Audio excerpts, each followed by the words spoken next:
വചനത്തിലേക്ക് നോക്കുന്നതിന് മുമ്പായിട്ട് ആ വചനമായ കർത്താവിലേക്ക് നമ്മൾ നോക്കാം. സ്നേഹം നിറഞ്ഞ പിതാവേ യേശുവേ, അതേ കർത്താവേ, അങ്ങയുടെ അടുക്കിലേക്ക് ഞങ്ങൾ ഓടി വരുന്നു. ഞങ്ങളെ പാടിയതുപോലെ വരുവിൻ യേശുവിനെ അരികിൽ. എത്ര നല്ലവൻ താനെന്ന് രുചിച്ചറിയുന്നു. അതേ കർത്താവേ, അവിടുന്ന് എത്ര നല്ലവനാണ്. ഞങ്ങളുടെ കഴിഞ്ഞകാല ജീവിതത്തിൽ നിന്ന് തന്നെ ഞങ്ങൾക്കറിയാം എത്ര നല്ലവനാണ് അവിടെ.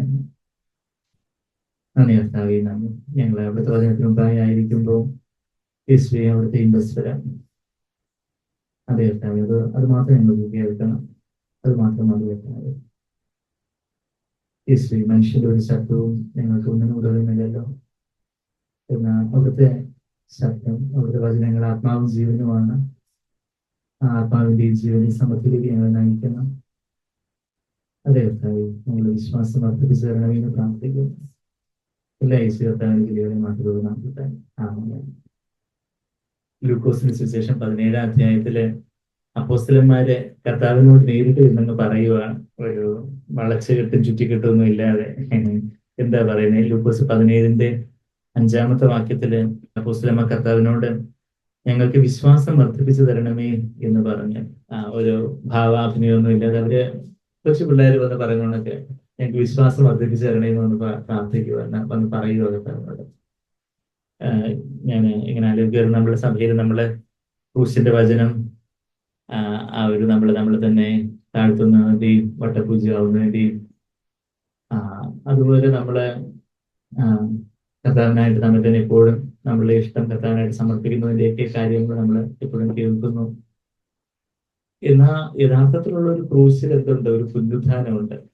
നമ്മളെപ്പോഴും അതും പറയുന്നതാ പുനരുത്ഥാനം. ആ പുനരുത്ഥാന ശക്തിയില് ഒരു നിറഞ്ഞു കവിയുന്ന ഒരു വിശ്വാസമുണ്ട്. നമ്മള് ആ വിശ്വാസം എന്നുള്ള വാക്ക്, പിസ്റ്റസ് എന്നുള്ള ആ ഗ്രീക്ക് വാക്ക് നമ്മൾ ഗ്രീക്കിൽ നോക്കുവാണെങ്കിൽ പിസ്റ്റസ് എന്നുള്ളൊരു വാക്കാ വിശ്വാസം എന്നുള്ള വാക്ക്. അത് KJV-യിൽ അത് 244 തവണ ഉപയോഗിച്ചിട്ടുണ്ട്. ഈ പിസ്റ്റസ് എന്നുള്ള വാക്ക് 244 തവണ. ഒരു വാക്ക് പുതിയ നിയമത്തില് 244 തവണ ഉപയോഗിച്ചിട്ടുണ്ടെന്ന് പറയുമ്പോൾ അത് എത്രമാത്രം ഇമ്പോർട്ടന്റ് ആയിട്ടുള്ള ഒരു കാര്യമാണ്. വിശ്വാസം കൂടാതെ കർത്താവിനെ പ്രസാദിപ്പിക്കാൻ സാധിക്കത്തില്ലെന്ന് എവിടെ പറയുന്നേ? എബ്രായർ 11-ന്റെ 6-ാമത്തെ വാക്യത്തില് നമ്മളത് വായിക്കുന്നുണ്ട്. അത് മാത്രം ഇന്ന് നമ്മളുടെ സഭകളിൽ നമ്മള് സാധാരണ ഈ വിശ്വാസത്തിന്റെ കാര്യം അധികം അങ്ങ് എംഫസൈസ് ചെയ്ത് പറയുന്നുണ്ടോ എന്ന് ചോദിച്ചാൽ അതിന്റെ ഒരു പെൻഡുലമൈറ്റിസ് എന്ന് പറയുന്നത്, സാക്രന്റെ ഭാഷ പറയും പെൻഡുലമൈറ്റിസ് എന്ന് പറഞ്ഞാൽ ബാക്കി നമ്മൾ ക്രിസ്തീയ ലോകത്തേക്ക് നോക്കി വിശ്വാസം എന്ന് പറഞ്ഞാൽ അവര് വ്യാജ വിശ്വാസത്തിലേക്ക്, മറ്റൊരു സുവിശേഷം, മറ്റൊരു യേശു, മറ്റൊരു ആത്മാവ് എന്ന് 2 Corinthians 11:4 പൗലോസ് പറഞ്ഞതുപോലെ ക്രിസ്തുവിനുള്ള ഏകാഗ്രത നിർമ്മലതയൊക്കെ വിട്ടുപോയിട്ട് മറ്റൊരു യേശുവിലേക്ക്, മറ്റൊരു സുവിശേഷത്തിലേക്ക്, മറ്റൊരു ആത്മാവിലേക്ക് ആൾക്കാര് അങ്ങനെ ഒരു വ്യാജമായിട്ടുള്ള ഒരു സുവിശേഷം ക്രിസ്തീയ ലോകത്ത് പൊതുവെ പ്രസംഗിക്കപ്പെടുന്നുണ്ട്. മറ്റൊരു യേശു എന്ന് പറഞ്ഞാല് യഥാർത്ഥത്തില് നമ്മുടെ സ്വന്തം ഇഷ്ടത്തിന് മരിച്ച് കർത്താവിന്റെ ഇഷ്ടം ചെയ്യുവാൻ പറഞ്ഞ, ആ ക്രൂശ് എടുത്ത് പിൻഗമിക്കാൻ പറഞ്ഞ യേശുവാണ് യഥാർത്ഥത്തിലുള്ള യേശു. എന്നാൽ നിങ്ങൾ എന്ത് വേണമെങ്കിലും ചോദിച്ചു, അത് തരും, ഇത് തരും, മറ്റേത് തരും, മറിച്ചത് തരും. നമ്മളുടെ ആവശ്യങ്ങൾക്കായിട്ട് നമ്മളുടെ ഒരു വേലക്കാരനെ പോലെ നിൽക്കുന്ന ഒരു യേശുവിനെ, അല്ലെങ്കിൽ നമ്മുടെ കാര്യസാധ്യത്തിനായിട്ടുള്ള ഒരു യേശുവിനെ പ്രസന്റ് ചെയ്യുന്ന ഒരു സുവിശേഷ ഗോളമാണ് നമ്മളുടെ ചുറ്റുപാടുമുള്ളത്. അപ്പൊ അങ്ങനെ ഒരു മറ്റൊരു യേശു ഉണ്ട്. ഞാൻ പറയുന്ന ആ വാക്ക് നിങ്ങൾക്ക് അറിയാം. ഞാൻ ലൂക്കോസ് 17-ലേക്ക് ഞാൻ വരാവേ. 2 Corinthians 11:4 ഈ പറഞ്ഞു വരുന്നേ. 2 Corinthians 11:4 11-ന്റെ 2-3 വാക്യങ്ങൾ നമുക്കറിയാം. കർത്താവിനുള്ള നിർമ്മലത ഏകാഗ്രതയും വിട്ട് നിങ്ങളുടെ ഹൃദയം വഷളായി പോകുമോ എന്നുള്ള കാര്യം ഭയപ്പെടുന്നതായിട്ട് ഒക്കെ അവിടെ പൗലോസ് അപ്പോസ്തലൻ പറഞ്ഞിട്ട് അതിന്റെ 4-ാമത്തെ വാക്യത്തില് മറ്റൊരു യേശു എന്ന് പറഞ്ഞുകൊണ്ട് ഞാൻ ഈ പറഞ്ഞു വരുന്നത് മറ്റൊരു വിശ്വാസം ഇന്ന് ക്രിസ്ത്യ ലോകത്തുണ്ട്. എന്നാൽ നമ്മൾ പറയുന്ന വിശ്വാസം ആ വിശ്വാസം അല്ല എന്നൊന്ന് ഡിഫറൻഷിയേറ്റ് ചെയ്യുക. എന്തല്ല നമ്മൾ പറയുന്നേ എന്നുള്ള കാര്യം കൂടെ പറഞ്ഞാലേ കാര്യങ്ങൾ കൂടുതൽ വ്യക്തമാവത്തുള്ളൂ. അപ്പം കർത്താവ് പ്രാർത്ഥിക്കാനായിട്ടും കൊടുക്കുന്നതിനെ കുറിച്ചും ഉപവസിക്കുന്നതിനെ കുറിച്ചൊക്കെ പറയുമ്പോൾ എങ്ങനെ ചെയ്യരുത് എന്ന് പറഞ്ഞിട്ട് എങ്ങനെ ചെയ്യണമെന്ന് പറയുന്നത് നമ്മൾ മത്തായി 6-ാം അധ്യായത്തിൽ ഗിരിപ്രഭാഷണത്തിൽ ഒത്ത് നടക്കുക കാണുന്നുണ്ട്. നിങ്ങൾ പരീക്ഷന്മാർ ഇങ്ങനെ ചെയ്യുന്നവർ ഇങ്ങനെ പ്രാർത്ഥിക്കരുത്, നിങ്ങളും ഇങ്ങനെ ചെയ്യണം. പരീക്ഷന്മാർ ഇങ്ങനെ ചെയ്യുന്നു, ഇങ്ങനെ അവർ ഉപവസിക്കുന്നു, നിങ്ങൾ ഇങ്ങനെ ചെയ്യരുത്, അവരങ്ങനെ ചെയ്യുന്നു, എന്നാൽ നിങ്ങൾ ഇങ്ങനെ ചെയ്യരുത്, ഇങ്ങനെ ചെയ്യണം എന്ന് പറയുന്നു.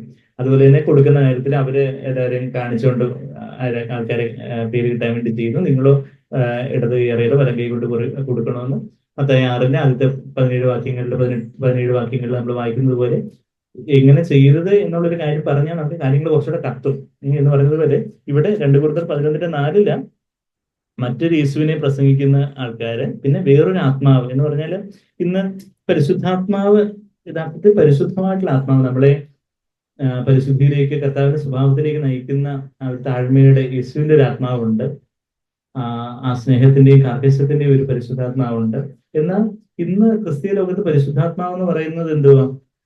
കരിസ്മാറ്റിക് പെന്തക്കോസ്ത് കോളങ്ങളിൽ ചാടുവും തുള്ളും എന്തെങ്കിലുമൊക്കെ വിളിച്ചു പറയുക, അവിടെ ചാടി അങ്ങോട്ട് വീഴുന്നു ഇങ്ങോട്ട് വീഴുന്നു, അങ്ങനെ തുള്ളി അതാ പരിശുദ്ധാത്മാവെന്ന് പറഞ്ഞ് അങ്ങനെയുള്ള കുറെ കോപ്രായങ്ങളും കോമാളികളികളും ഒക്കെ കുരയ്ക്കുകയും ഛർദ്ദിക്കുകയും ഉരുളും ഒക്കെ ചെയ്തിട്ട് അത് പരിശുദ്ധാത്മാവാണ്, വീഴുകയും ഉന്തി വീഴ്ത്തു തള്ളിയിടുകയൊക്കെ ചെയ്തിട്ട് പരിശുദ്ധാത്മാവെന്ന് പറയുന്ന കള്ളപ്രവാചകന്മാരും വ്യാജ സുവിശേഷകന്മാരും നിറഞ്ഞിരിക്കുന്ന ക്രിസ്തീയ കോളം. അപ്പൊ അതിൽ മറ്റൊരു ആത്മാവ്, വേറൊരു ആത്മാവ്. പിന്നെ നിങ്ങൾ കൈക്കൊള്ളാത്ത വേറൊരു സുവിശേഷം എന്ന് പറഞ്ഞാലും യഥാർത്ഥത്തിലുള്ള സുവിശേഷം ഗോഡ് സെന്റേഡ്, ദൈവകേന്ദ്രിതമായ ഒരു സുവിശേഷമാണ്. അതായത് കർത്താവിനായിട്ട് നമ്മൾ നമ്മെ തന്നെ സമർപ്പിച്ച് കർത്താവിനായിട്ട് ജീവിക്കുന്ന, കർത്താവ് നമ്മളെ രക്ഷിക്കുന്ന ആ ഒരു കർത്താവ് നമ്മളെ പാപത്തിൽ നിന്ന് വിടുവിക്കുന്ന, കർത്താവിനെ പോലെ ആക്കി തീർക്കുന്ന യഥാർത്ഥത്തിലുള്ള ഒരു സുവിശേഷം. കർത്താവ് നമ്മളെ ക്ഷമിക്കുന്നു, അതിൽ നിൽക്കാതെ ആ ക്ഷമയിൽ മാത്രം നിൽക്കുകയല്ല, എന്നാൽ പാപത്തിലെ ക്ഷമ മാത്രമല്ല, പാപത്തെ ജയിച്ച് കർത്താവിന് പ്രസാദകരമാവും വേണം ജീവിക്കുന്ന ഒരു സമ്പൂർണ്ണ സുവിശേഷമാണ് യഥാർത്ഥ സുവിശേഷമെങ്കിൽ.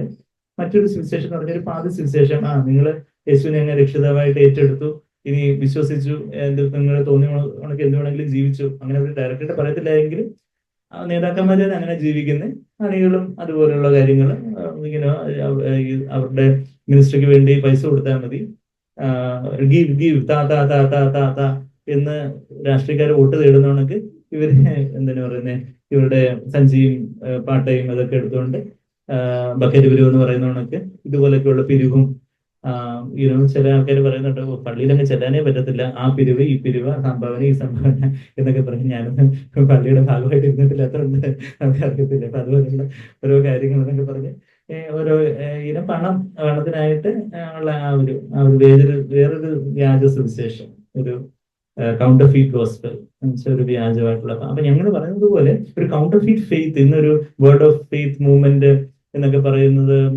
നിങ്ങൾ എന്ത് പറഞ്ഞാലും ആ ഒരു വിശ്വാസത്തോടെ പറഞ്ഞാൽ മതി, നിങ്ങൾക്ക് ഇപ്പൊ എന്താണ് പറയുന്നത്, ഒരു മെർസിഡീസ് ബെൻസ് കാറ് നിങ്ങളൊക്കെ കണ്ണടച്ച് ഇമാജിൻ ചെയ്ത് ഇങ്ങനെ ഒരു കാർ ഇങ്ങനെ ഇമാജിൻ ചെയ്യുമ്പോഴത്തേക്കും നിങ്ങൾക്ക് ഇത്ര ദിവസത്തിനുള്ളിൽ കാറ് കിട്ടും, അല്ലെങ്കിൽ നിങ്ങൾ ഇങ്ങനെ ഇമാജിൻ ചെയ്യുമ്പോഴത്തേക്കും 1.5 കോടി രൂപ പേഴ്സിലെത്തും എന്നൊക്കെ ഒരു പയ്യനെ ഇങ്ങനെ പ്രസംഗിച്ചതായിട്ടൊക്കെ യൂട്യൂബിലൊക്കെ കുറച്ച് നാൾ മുമ്പ് ഉണ്ടായിരുന്നു. അങ്ങനെ പേരൊന്നും എടുത്ത് പറയുന്നില്ല. ഒരു വലിയ പേരെടുത്ത ഒരു സുവിശേഷകൻ എന്ന് പറയുന്ന ഒരാളുടെ മകനാണ്. പുള്ളി ഒരു ബർമൂടയൊക്കെ ഇട്ടുകൊണ്ട് 1.5 കോടി രൂപ ഇതെന്ന് പറഞ്ഞാൽ ജാതികൾ തന്നെ അധിക്ഷേപിച്ചുകൊണ്ടുള്ള കാര്യങ്ങളും ഒക്കെ ഇതുപോലുള്ള തട്ടിപ്പും വെട്ടിപ്പും, അങ്ങനെ ജാതികൾക്ക് മുമ്പ് പോലും കർത്താവിന്റെ നാമത്തെ അപമാനിക്കുന്ന വ്യാജ സുവിശേഷകന്മാര്, ബിസിനസ് സാമ്രാജ്യങ്ങളാണ്. സ്വന്തമായിട്ട് അവര് അധ്വാനിച്ച് ബിസിനസ് ചെയ്യുക, കാശുണ്ടാക്കുകയോ ചെയ്യുവാണെങ്കിൽ നല്ല കാര്യം. പക്ഷെ ഇത് കർത്താവിന്റെ പേര് പറഞ്ഞ് ബിസിനസ് സാമ്രാജ്യങ്ങളും കർത്താവിന്റെ പേര് പറഞ്ഞ് അതുപോലെയൊക്കെയുള്ള മാഫിയ ലോബി കാര്യങ്ങളും ഒക്കെ ആയിട്ട് ഉള്ള ഒരു വ്യാജമായിട്ടുള്ള ഒരു വിശ്വാസം, നിങ്ങൾ വിശ്വസിച്ചാൽ മതി, ദൈവം വിശ്വാസം വേണം, അതുകൊണ്ട് മരുന്നെടുക്കരുത്, വിശ്വാസം വേണം, അതുകൊണ്ട് നിങ്ങൾ അത് ചെയ്യരുതെന്നൊക്കെ പറഞ്ഞ് അണികളെയൊക്കെ തെറ്റിദ്ധരിപ്പിച്ചിട്ട് അവസാനം എന്താണ് പറയുന്നേ, അവർക്ക് എന്തെങ്കിലും അസുഖമോ കാര്യങ്ങളോ വരുമ്പോൾ അവർ ഓടി വന്ന് ഈ എത്ര പാസ്റ്റർമാരെന്ന് ഞാൻ ആരെയും വിളിക്കാറില്ല, പാസ്റ്ററിന് ഞാൻ ആരെയും വിളിക്കാറില്ല. എന്ന് വെച്ചാൽ പാസ്റ്റർ എന്നുള്ള വാക്കിനർത്ഥം ഇടയൻ എന്നാണ്. അപ്പൊ അതൊരു ടൈറ്റിലായിട്ട് ബൈബിളിൽ പറഞ്ഞിട്ടില്ല. എഫേസ്യർ 4:11 അതൊരു ഫംഗ്ഷൻ ആയിട്ട്, ഒരു ഓഫീസായിട്ട്, ഫംഗ്ഷനായിട്ട് അപ്പോസ്തലന്മാർ, പ്രവാചകന്മാർ, ഇടയന്മാർ, ഉപദേഷ്ടാക്കന്മാർ, ഇവാഞ്ചലിസ്റ്റുകൾ, സുവിശേഷകന്മാർ എന്നുള്ള ചിലരെ അങ്ങനെ ദൈവം ആക്കി വെച്ചിരിക്കുന്നത്. 5 ടൈറ്റിലുകളല്ല ഇവിടെ പറയുന്നത്, മറിച്ച് 5 ഫങ്ഷൻസ്, അത് അവരുടെ ജോലികൾ അല്ലെങ്കിൽ അവരുടെ ഓഫീസ് ആയിട്ടാണ് എഫേസ്യർ 4:11 നമ്മൾ വായിക്കുന്നത്. ഇടയന്മാർ എന്നുള്ള വാക്കാണ് പാസ്റ്റേഴ്സ് അല്ലെങ്കിൽ ഷെപ്പേർഡ്സ് എന്നുള്ള വാക്കിൽ ട്രാൻസ്ലേറ്റ് ചെയ്തിരിക്കുന്നത്. അപ്പൊ അങ്ങനെ ഇതൊരു ടൈറ്റിൽ അല്ല. അപ്പം പാസ്റ്ററായിട്ട് വരുന്ന ആൾക്കാരെ ഞാനിപ്പം കഴിഞ്ഞ ആഴ്ചയിൽ പറഞ്ഞതുപോലെ ഞാൻ ആരെയും ചെന്ന് അച്ഛനെ വിളിക്കുന്നില്ലെന്ന് പറയുന്നത് പോലെ, എന്റെ ഭൂമിയിലെ അച്ഛനെ അച്ഛനെ വിളിക്കും, ബാക്കി ആരെയും അച്ഛനെ വിളിക്കത്തില്ലെന്ന് പറഞ്ഞതുപോലെ ആരും ചെന്ന് പാസ്റ്ററിനെ വിളിക്കത്തില്ല. അങ്ങനെ പാസ്റ്റർമാരായിട്ട് എന്ന് പറഞ്ഞ ആൾക്കാർ വരുമ്പോഴും ഞാൻ അവര് സാറെന്ന് വിളിക്കും. Right reverend, wrong reverend, most holy father എന്നൊക്കെ പറഞ്ഞു വരുന്നവരെയൊക്കെ ഞാൻ കൺസലേഷൻ ആയിട്ട് ഒക്കെ അതുപോലുള്ള ആൾക്കാർക്ക് വരും. ഞാൻ സാറിന് വിളിക്കുന്നു പറഞ്ഞത് ഞാൻ പറഞ്ഞു വെച്ചാൽ അങ്ങനെയുള്ള ആൾക്കാർ അങ്ങനെയുള്ള ഒരു യുനോ അവര് ഈ വലിയ വിശ്വാസത്തിന്റെയും യുനോ ഇതുപോലെ ഇത് എടുക്കരുത്, മരുന്ന് എടുക്കരുത് എന്നൊക്കെ ബാക്കിയുള്ളവരെ പ്രബോധിപ്പിച്ചിട്ട് അവർക്ക് എന്തെങ്കിലും പ്രശ്നങ്ങൾ വരും മരുന്നിനായിട്ടും ട്രീറ്റ്മെന്റിനായിട്ടും വരുന്ന മാസ്റ്റർമാരെന്ന് പറയുന്ന എത്രയോ ആൾക്കാർ, എല്ലാവരും അങ്ങനെയാണെന്നല്ല പറയുന്നത്, ജെന്യൂനായിട്ടുള്ള ഒരു ചുരുക്കം പേരൊക്കെ ഉണ്ടായിരിക്കാം. പക്ഷെ എങ്കിലും അങ്ങനെയുള്ള ഒരു വല്ലാത്തൊരു സിസ്റ്റത്തിൽ, അങ്ങനെ ഒരു വലിയൊരു ബാബിലോണിയൻ സിസ്റ്റമാണ് ഇന്ന് ക്രിസ്ത്യ ലോകത്ത് പൊതുവെ പ്രചാരം നേടിയിട്ടുള്ളത്. എന്നാൽ അതിന്റെയൊക്കെ നടുവില് യഥാർത്ഥത്തിലുള്ള വിശ്വാസം, നമുക്ക് തിരിച്ച് ലൂക്കോസ് 17 വരും. ഇപ്പം ഈ ഞാനൊന്ന് കാട് വെട്ടിത്തെളിക്കാൻ വേണ്ടി നമ്മൾ പറയുന്ന വിശ്വാസം വേറെ എന്തോ ഈ പറയുന്ന പ്രോസ്പെരിറ്റി വിശ്വാസം അല്ല, മറിച്ച് യഥാർത്ഥത്തിൽ കർത്താവ് അപ്പോസ്തലന്മാർക്ക് പകർന്നു നൽകിയ ഒരു വിശ്വാസമുണ്ട്. ഈവൻ നമ്മളെ യൂദയുടെ ലേഖനത്തിലേക്ക്, ഇവിടെ ലൂക്കോസ് 17 നമുക്ക് വരാം.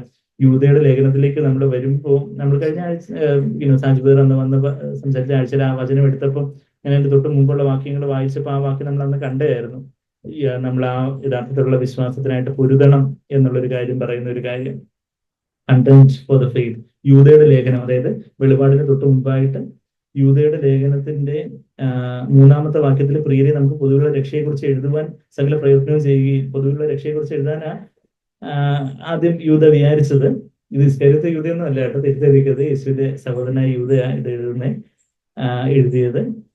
വിശുദ്ധന്മാർക്ക് ഒരിക്കലായിട്ട് ഭരമേൽപ്പിച്ചിരിക്കുന്ന വിശ്വാസത്തിന് വേണ്ടി പോരാടേണ്ടതിന് പ്രബോധിപ്പിച്ച് എഴുതുവാൻ ആവശ്യമെന്ന് എനിക്ക് തോന്നി. വിശുദ്ധന്മാർക്ക് ഒരിക്കലായിട്ട് ഹരടോളായിട്ടുള്ള ആ ഒരു വിശ്വാസം, യഥാർത്ഥത്തിലുള്ള നിർവ്യാജമായിട്ടുള്ള നിർമ്മലമായിട്ടുള്ള കർത്താവിലുള്ള ഒരു ആശ്രയം, ആ വിശ്വാസത്തിന്റെ ആ ഒരു സിമ്പിൾ എക്സാമ്പിൾ ആയിട്ട് സാങ്ക്ലർ പലപ്പോഴും പറയുന്നത് നമ്മൾ കേട്ടിട്ടുണ്ട്. ആ ഒരു കൊമ്പ് മുന്തിരിവള്ളിയിൽ വസിക്കുന്ന ഒരു അവസ്ഥ, അതാ വിശ്വാസം. കർത്താവിലുള്ള ഒരു helpless child like dependence and confidence in Christ, that is faith എന്ന് വേറെ സിമ്പിൾ ആയിട്ട് പറയാൻ നമ്മൾ കേട്ടിട്ടുണ്ടായിരിക്കും.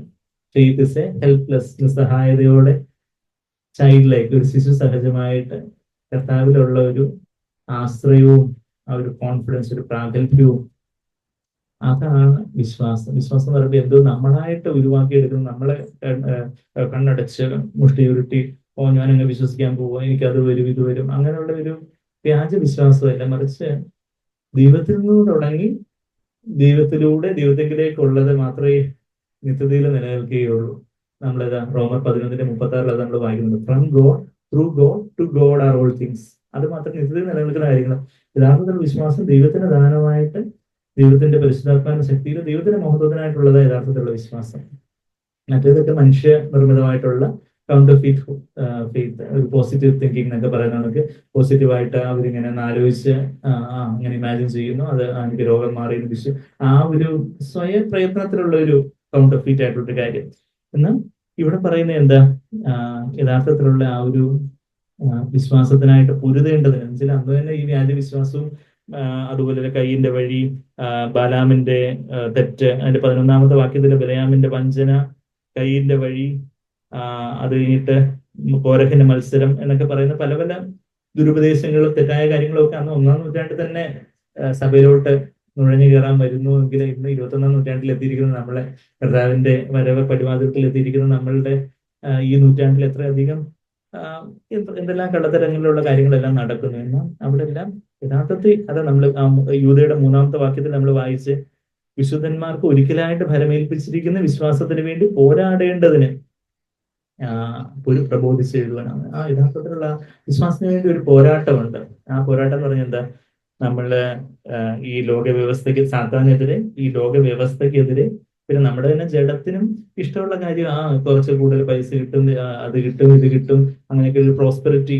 നമ്മള് അധ്വാനിച്ച് കർത്താവിനെ ആശ്രയിച്ച് മാക്സിമം നമുക്ക് സമ്പാദിക്കുകയോ കർത്താവിന്റെ നാമോഹത്തിനായിട്ട് അത് ഉപയോഗിക്കുകയോ ഒക്കെ ചെയ്യുന്നത് നല്ല കാര്യം തന്നെ. എന്നാൽ ദൈവത്തിന് എന്താ, നമ്മള് വെറുതെ ഇരുന്ന് വിശ്വസിച്ച് അങ്ങ് ദൈവം അത് ചെയ്യും ഇത് ചെയ്യും എന്നൊക്കെ വിശ്വസിച്ച് മടിയന്മാരായിട്ട് ഇരുന്ന് അങ്ങനെയൊക്കെയുള്ള ഒരു വ്യാജ വിശ്വാസവും കാര്യങ്ങളും ഒക്കെ ഈ പറയുന്ന ഈ പ്രോസ്പെരിറ്റി ഗോസ്പെൽ പറയുന്ന പാസ്റ്റർമാരെന്ന് പറയുന്ന ആൾക്കാരാണ് ഏറ്റവും പ്രോസ്പെറസ് ആവുന്നത്. എന്താ വെച്ചാൽ ഈ പാവപ്പെട്ട അണികൾ ഇതെല്ലാം കൂടെ സ്വതകാഴ്ച ഇടുമ്പോഴത്തേക്കും അതെല്ലാം കൂടെ കളക്ട് ചെയ്യുമ്പോഴത്തേക്കും അവര് പ്രോസ്പെറസ് ആവും, അവര് വലിയ സമൃദ്ധിയാവും.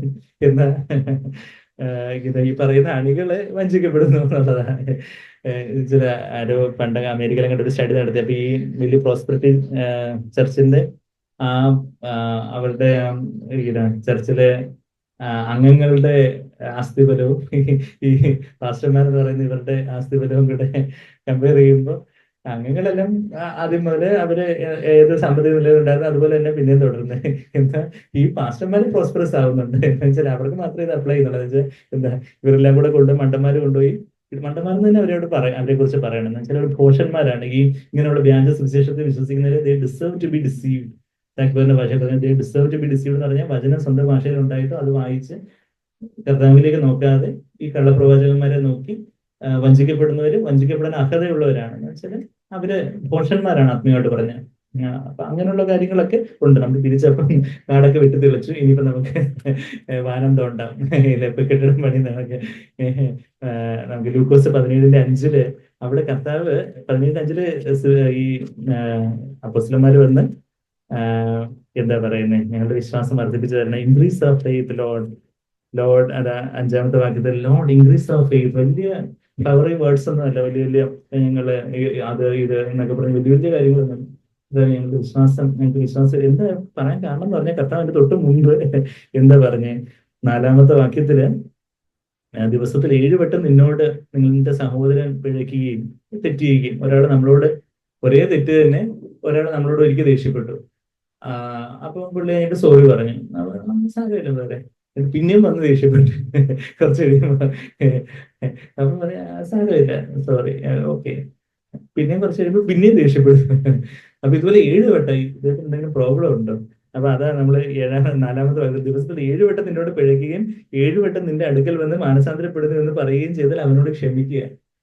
അതായത് ഒരു ദിവസത്തിൽ തന്നെ 7 വട്ടം ക്ഷമിക്കണം എന്ന് പറഞ്ഞാല് അവര് മുഖവന്മാരായിട്ടുള്ള പത്രോസും ഒക്കെ അപ്പൊ ഈ 770 വട്ടം ക്ഷമിക്കണം എന്നൊക്കെ കർത്താവ് അവിടെ മത്തായി 18 പറയുന്ന കാര്യമൊക്കെ അറിയാം. ഇതെല്ലാം കൂടി എണ്ണി വന്നപ്പോഴത്തേക്കും പത്രോസ് മനസ്സിലായി ഇത് എപ്പോഴും ക്ഷമിച്ചുകൊണ്ടേ ഇരിക്കണം എന്നുള്ള കാര്യം കർത്താവ് പറഞ്ഞു വരുന്നത്. അപ്പൊ പത്രോസ് കൈയും കാലിലും വിരലെല്ലാം വെച്ച് കൂട്ടി നോക്കാൻ തുടങ്ങി 770 എങ്ങനെ വരും. അപ്പൊ ഒരു ദിവസത്തെ തന്നെ 490 തവണ 7×70 490 തവണയൊക്കെ ക്ഷമിക്കണം എന്നുണ്ടെങ്കിൽ പിന്നെ എപ്പോഴും ക്ഷമിച്ചുകൊണ്ടേ ഇരിക്കണം. അയ്യോ കർത്താവ് ഞങ്ങൾക്ക് അത്രയുള്ള വിശ്വാസമൊന്നും ഇല്ല, വിശ്വാസം വർദ്ധിപ്പിച്ചു തരണം. ഇന്ന് നമ്മുടെ വചനത്തിന്റെ വലിയ സ്റ്റാൻഡേർഡ്സും വലിയ നിലവാരവും എപ്പോഴും കർത്താവിൽ സന്തോഷിച്ചുകൊണ്ട് ഒന്നിനും ഒരു പരാതിയും പുറകുറുപ്പും ഇല്ലാതെ പാപത്തെ ജയിച്ച് കർത്താവിന് പ്രസാദകരമാവണ്ണം ഒരു ആകുല ചിന്തയില്ലാതെ മറ്റുള്ളവരെ വിധിക്കാതെ താഴ്മയോടെ ജീവിക്കണം എന്നൊക്കെയുള്ള ആ ഒരു വലിയ ദൈവത്തിന്റെ സ്റ്റാൻഡേർഡ്, കോപിക്കാതെ മോഹിക്കാതെ മനുഷ്യമാനം തേടാതെ ആകുലപ്പെടാതെ അങ്ങനെ ഒരു കർത്താവ് ജീവിച്ചതുപോലെ ജീവിക്കണം എന്നുള്ള വലിയ വലിയ സ്റ്റാൻഡേർഡ്സ് ഒക്കെ നമ്മുടെ വചനത്തിൽ കാണുമ്പോൾ കർത്താവെ എന്റെ വിശ്വാസം വർദ്ധിപ്പിച്ചു തരണം. യഥാർത്ഥത്തിലുള്ള വിശ്വാസം എന്ന് പറഞ്ഞാൽ അത് ദൈവം പറയുന്ന കാര്യങ്ങൾ വിശ്വസിക്കുന്നതാ വിശ്വാസം. അല്ലാതെ നമ്മളായിട്ട് ചിന്തിച്ചെടുക്കുന്ന കാര്യങ്ങൾ അത് സംഭവിക്കും, ഇത് സംഭവിക്കും, ഇന്ന് അത് ചെയ്യണം, ഇത് അങ്ങനെയുള്ള നമ്മളായിട്ട് എന്തെങ്കിലുമൊക്കെ ഉള്ള ഒരു ചിന്തിച്ചെടുക്കുന്ന കാര്യങ്ങളില് അല്ല വിശ്വാസം. മറിച്ച് ദൈവം നമ്മുടെ ഹൃദയത്തിന് തരുന്ന ആ ബോധ്യങ്ങളെ അത് ആമേൻ കർത്താവേ അവിടുത്തെ വാഗ്ദത്തം എല്ലാം ക്രിസ്തുവിലെ ഉവ്വ എന്നും നമ്മളിവിടെ ലൂക്കോസ് 17:5 നമുക്ക് തിരിച്ചു വരാം. ഇവിടെ ഒരു വിരൽ വെച്ചുകൊണ്ട് തന്നെ 2 കൊരിന്ത്യർ 1:20 പോവുകയാണെങ്കിൽ അവിടെ 2 കൊരിന്ത്യർ 1:20 വാക്യത്തിൽ നമ്മൾ ഇങ്ങനെ വായിക്കുന്നേ, ദൈവത്തിന്റെ വാഗ്ദത്തങ്ങൾ എത്രയുണ്ടെങ്കിലും അവനിൽ യേശുവിൽ ഉവ്വ് എന്നത്രേ. ദൈവത്തിന്റെ വാഗ്ദത്തങ്ങൾ പാപം നിങ്ങളുടെ മേൽ കർത്തൃത്വം നടത്തുകയില്ല, കൃപ നിങ്ങൾ കൃപയ്ക്ക് അധീനരാകിയാലും റോമർ 6:14 നമ്മൾ വായിക്കുമ്പോൾ ദൈവത്തിന്റെ വാഗ്ദത്തമാണത്. ഞാൻ നിന്നോടുകൂടെ എപ്പോഴും ഉണ്ടായിരിക്കും, നീ എല്ലായിടത്തും പോയി ശിഷ്യന്മാരാക്കിക്കൊള്ളൂ, ഞാൻ നിന്നോടുകൂടെ ലോകാവസാനം വരെ ഉണ്ട്. മത്തായി 28:19-20 വാക്യങ്ങൾ, 18-19-20 വാക്യങ്ങളിൽ അത് കാണുമ്പോൾ കർത്താവിന്റെ കൂടെ ഞാൻ കർത്താവിന്റെ വചനം അനുസരിക്കാനും അത് മറ്റുള്ളവർക്ക് പറഞ്ഞു കൊടുക്കാനും ഉള്ളൊരു സമർപ്പണത്തിലുള്ള കർത്താവിന്റെ കൂടെ ഉണ്ടായിരിക്കും. ഒന്നിനെ കുറിച്ചും വിചാരപ്പെടരുത്. അപ്പൊ അങ്ങനെയൊക്കെയുള്ള എല്ലാം ദൈവത്തിന്റെ കൽപ്പനകളും ഒരു വിധത്തിൽ പറഞ്ഞാൽ വാഗ്ദത്തമാണെന്ന് പറയുന്നത്. വെച്ചാൽ കൽപ്പനകള് വാഗ്ദത്തമാവുന്ന എങ്ങനെ, ഒരു കൽപ്പന ഉണ്ടെങ്കിൽ അതനുസരിക്കാനുള്ള കൃപയും കർത്താവ് തരും എന്നുള്ളൊരു വാഗ്ദത്വം കൂടെ അതിനോടുകൂടി ചേർന്നുണ്ട്. എന്ന് പറഞ്ഞാൽ ഇപ്പം എന്താ പറഞ്ഞേ, നീ കോപിക്കുന്നവൻ എല്ലാം കോപിച്ച് ആ കോപത്തിൽ തന്നെ തുടർന്ന് മനസ്സന്തരത്തിൽ തുടർന്ന് നരകത്തിലേക്ക് വരെ പോകാം എന്നുള്ളൊരു വാർണിംഗ്, എന്നൊരു മുന്നറിയിപ്പൊക്കെ കർത്താവ് മത്തായി 5:21-22 വാക്യങ്ങളിൽ പറയുമ്പോൾ, അപ്പൊ അത് കോപിക്കാതിരിക്കുക, അല്ലെങ്കിൽ എല്ലാ കോപവും വിട്ടൊഴിയുന്ന എഫേസർ മുപ്പത് 31 വാക്യങ്ങളിൽ നമ്മൾ വായിക്കുമ്പോൾ ഞാൻ എഫേസ്യർ 4:30 30ആണോ 31ആണോ ഞാൻ നോക്കിക്കോട്ടെ. എഫേസ്യർ 4 അധ്യായത്തിന് അവസാനത്തെ വാക്യം, അവിടെ അത് 31 വാക്യം. എല്ലാം കയ്പും കോപവും ക്രോധവും കൂറ്റാരവും ദൂഷണവും സകല ദുർഗുണവുമായി നിങ്ങളെ വിട്ടൊഴിഞ്ഞു പോകട്ടെ. അതായത് ആ കോപം എല്ലാം നിങ്ങളെ വിട്ടൊഴിഞ്ഞു പോകട്ടെ. ഇറ്റ് ഓൾ ബിറ്റർനെസ്, റാത്ത്, അങ്ങനെ ഒരു കൽപ്പന, അതെല്ലാം വിട്ടൊഴിഞ്ഞു പോകട്ടെ.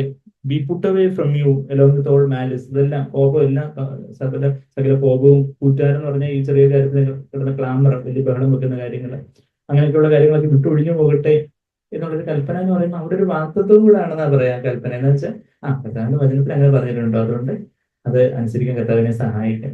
അല്ലെങ്കിൽ എല്ലാം മുറുമുറുപ്പില്ലാതെ, പരാതി പിറുപിറുപ്പില്ലാതെ ജീവിൻ എന്ന് ഫിലിപ്പിയർ 2:14 പറയുമ്പോൾ ഇവിടെ ഒരു വാക്തത്വമാണെന്നും കൂടെ അത് എടുക്കാം. എന്ന് വെച്ചാൽ അങ്ങനെ വചനത്തിൽ പറഞ്ഞിട്ടുണ്ടോ, അപ്പൊ അങ്ങനെ ജീവിക്കാൻ അത് എന്നെക്കൊണ്ട് സഹായിക്കും. ഒന്നിനെ കുറിച്ചും വിചാരപ്പെടരുത്, എല്ലാത്തിലും പ്രാർത്ഥനയാലും അഭയാദിനാലും അങ്ങ് കൊടുത്താൽ മതി. അതും അവിടെ അത് കൽപ്പനയാണ്, ഒന്നിനെ കുറിച്ച് വിചാരപ്പെടരുത് എന്നുള്ളത്. എന്നാൽ അതൊരു വാക്തത്വം, ഒന്നിനെ കുറിച്ച് വിചാരപ്പെടാതിരിക്കാൻ കർത്താവിനെ സഹായിക്കും. ഞാൻ പറഞ്ഞത് 2 Corinthians 1:20 നമ്മൾ തിരിച്ചു വരുമ്പോൾ ദൈവത്തിന്റെ വാഗ്ദത്തങ്ങൾ എത്ര ഉണ്ടെങ്കിലും, അവനിൽ എത്ര വാഗ്ദത്തങ്ങൾ ഉണ്ടെങ്കിലും അത് എവിടെ ഉവ്വ്? യേശുവിൽ ഉവ്വ്. എനിക്ക് എന്നിൽ തന്നെ ഇത് ഉവ്വൊന്നുമല്ല.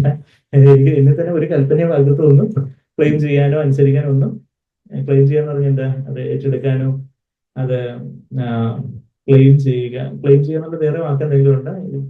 വാഗ്ദത്തം അവകാശമാക്കി എടുക്കുന്ന പറയും അല്ലേ, അവകാശമാക്കി എടുക്കുന്ന അതിനോ എന്നും എനിക്ക് എന്നിൽ തന്നെ യാതൊരു ശക്തിയില്ല. അത് നമ്മള് 2 Corinthians 1:20 ദൈവത്തിന്റെ വാഗ്ദത്തങ്ങൾ എത്രയുണ്ടെങ്കിലും അവനിൽ ഉള്ളൂ എന്നത്രേ, അതുകൊണ്ട് ഞങ്ങളാ ദൈവത്തിന് മഹത്വം ഉണ്ടാകുമാറ് അവനിൽ ആമീൻ എന്നും തന്നെ എന്ന് പറഞ്ഞാൽ അവനില് ഇതെല്ലാം ഉവാണ്. അപ്പൊ ഞാനും എന്ത് പറയുന്നു, അതുകൊണ്ട് ഞങ്ങളാലും ദൈവത്തിന് മഹത്വം ഉണ്ടാകും. ദൈവത്തിന് മഹത്വം ഉണ്ടാകാൻ വേണ്ടി അവനില് നമ്മൾ ആമീൻ എന്ന് പറയുന്നു. എന്ന് പറഞ്ഞാൽ ബാങ്കിലെ ചെക്ക് അത് എഴുതിയ ആള് ഒപ്പിട്ട് തന്നു, അത് നമ്മളും അത് റിസീവ്ഡ് എന്ന് പറഞ്ഞ് വിശ്വാസത്തോടെ ഒപ്പിട്ട് ആ കാശ് അങ്ങ് എൻകാഷ് ചെയ്യുന്നത് പോലെ എന്ന് പറയുന്നത് പോലെ ദൈവത്തിൽ കർത്താവിന്റെ ഉരുവാണ്. അപ്പൊ അതേ കർത്താവെ ആമീൻ, അങ്ങനെ തന്നെയാണ് എന്ന് ഞാനും എന്റെ ജീവിതം കൊണ്ട്, എന്റെ ജീവിതത്തെ സമർപ്പിച്ചുകൊണ്ട് പറയുമ്പോൾ അതാണ് യഥാർത്ഥത്തിലുള്ള വിശ്വാസം. നമ്മൾ തിരിച്ച് ലൂക്കോസ് 17 തന്നെ വരുമ്പം അവിടെ കർത്താവ് 17 ഇത് വർദ്ധിപ്പിച്ച് തരണേന്ന് പറഞ്ഞപ്പോഴത്തേക്കും കർത്താവ് പറഞ്ഞ എങ്ങനെയാ വർദ്ധിക്കേണ്ടതെന്നുള്ള കാര്യത്തിന്റെ സൂചനകൾ കർത്താവിന്റെ താഴെ കൊടുക്കുന്നുണ്ട്. ലൂക്കോസ് 17 വാക്യം നമ്മൾ ആദ്യം വായിച്ച് അതിന് 6 വാക്യം, അതിന് കർത്താവ് പറഞ്ഞത്, നിങ്ങൾക്ക് കടുകുമണിയോളം, നിങ്ങൾക്ക് എന്തെങ്കിലും ഒരു വലിയ ക്വാണ്ടിറ്റി ഓഫ് ഫെയ്ത്ത് അല്ല, ക്വാളിറ്റി ഓഫ് ഫെയ്ത്ത് വേണ്ടെന്ന കർത്താവ് പറഞ്ഞു. വലിയ ചക്ക അല്ലെങ്കിൽ മത്തങ്ങ അല്ലെങ്കിൽ ഏറ്റവും വലിയ ഫ്രൂട്ട് ഏതാ നമുക്ക് ചക്കയൊക്കെ അറിയത്തുള്ളൂ തോന്നില്ല, വലിയ ഏതാണ്ടൊക്കെ വലിയ ഫ്രൂട്ട് ഉണ്ടെന്ന് തോന്നുന്നു, ജനറൽ നോളജ് പഠിക്കുന്നത്. അപ്പൊ അത്രയും വലിയ വിശ്വാസം അതല്ല, മറിച്ച് ക്വാളിറ്റി ഓഫ് ഫെയ്ത്ത് ആയെങ്കിൽ വേണം. ആ ക്വാളിറ്റിയിലും ക്വാണ്ടിറ്റി ഇൻക്രീസിൽ വേണമെങ്കിൽ നല്ല കാര്യം തന്നെ. അതാ നിങ്ങൾക്ക് കടുകുമണിയോളം വിശ്വാസം ഉണ്ടെങ്കിൽ ഈ കാട്ടത്തി എന്ന് പറഞ്ഞ ആരാ, മൾബറി ട്രീ, കാട്ടത്തി, വല്ലാതെ വേരുകളൊക്കെ ഇങ്ങനെ ആഴ്ന്നിറങ്ങുന്ന ഒരു കാട്ടത്തി, നമ്മളുടെ ജഡത്തിലുള്ള ചില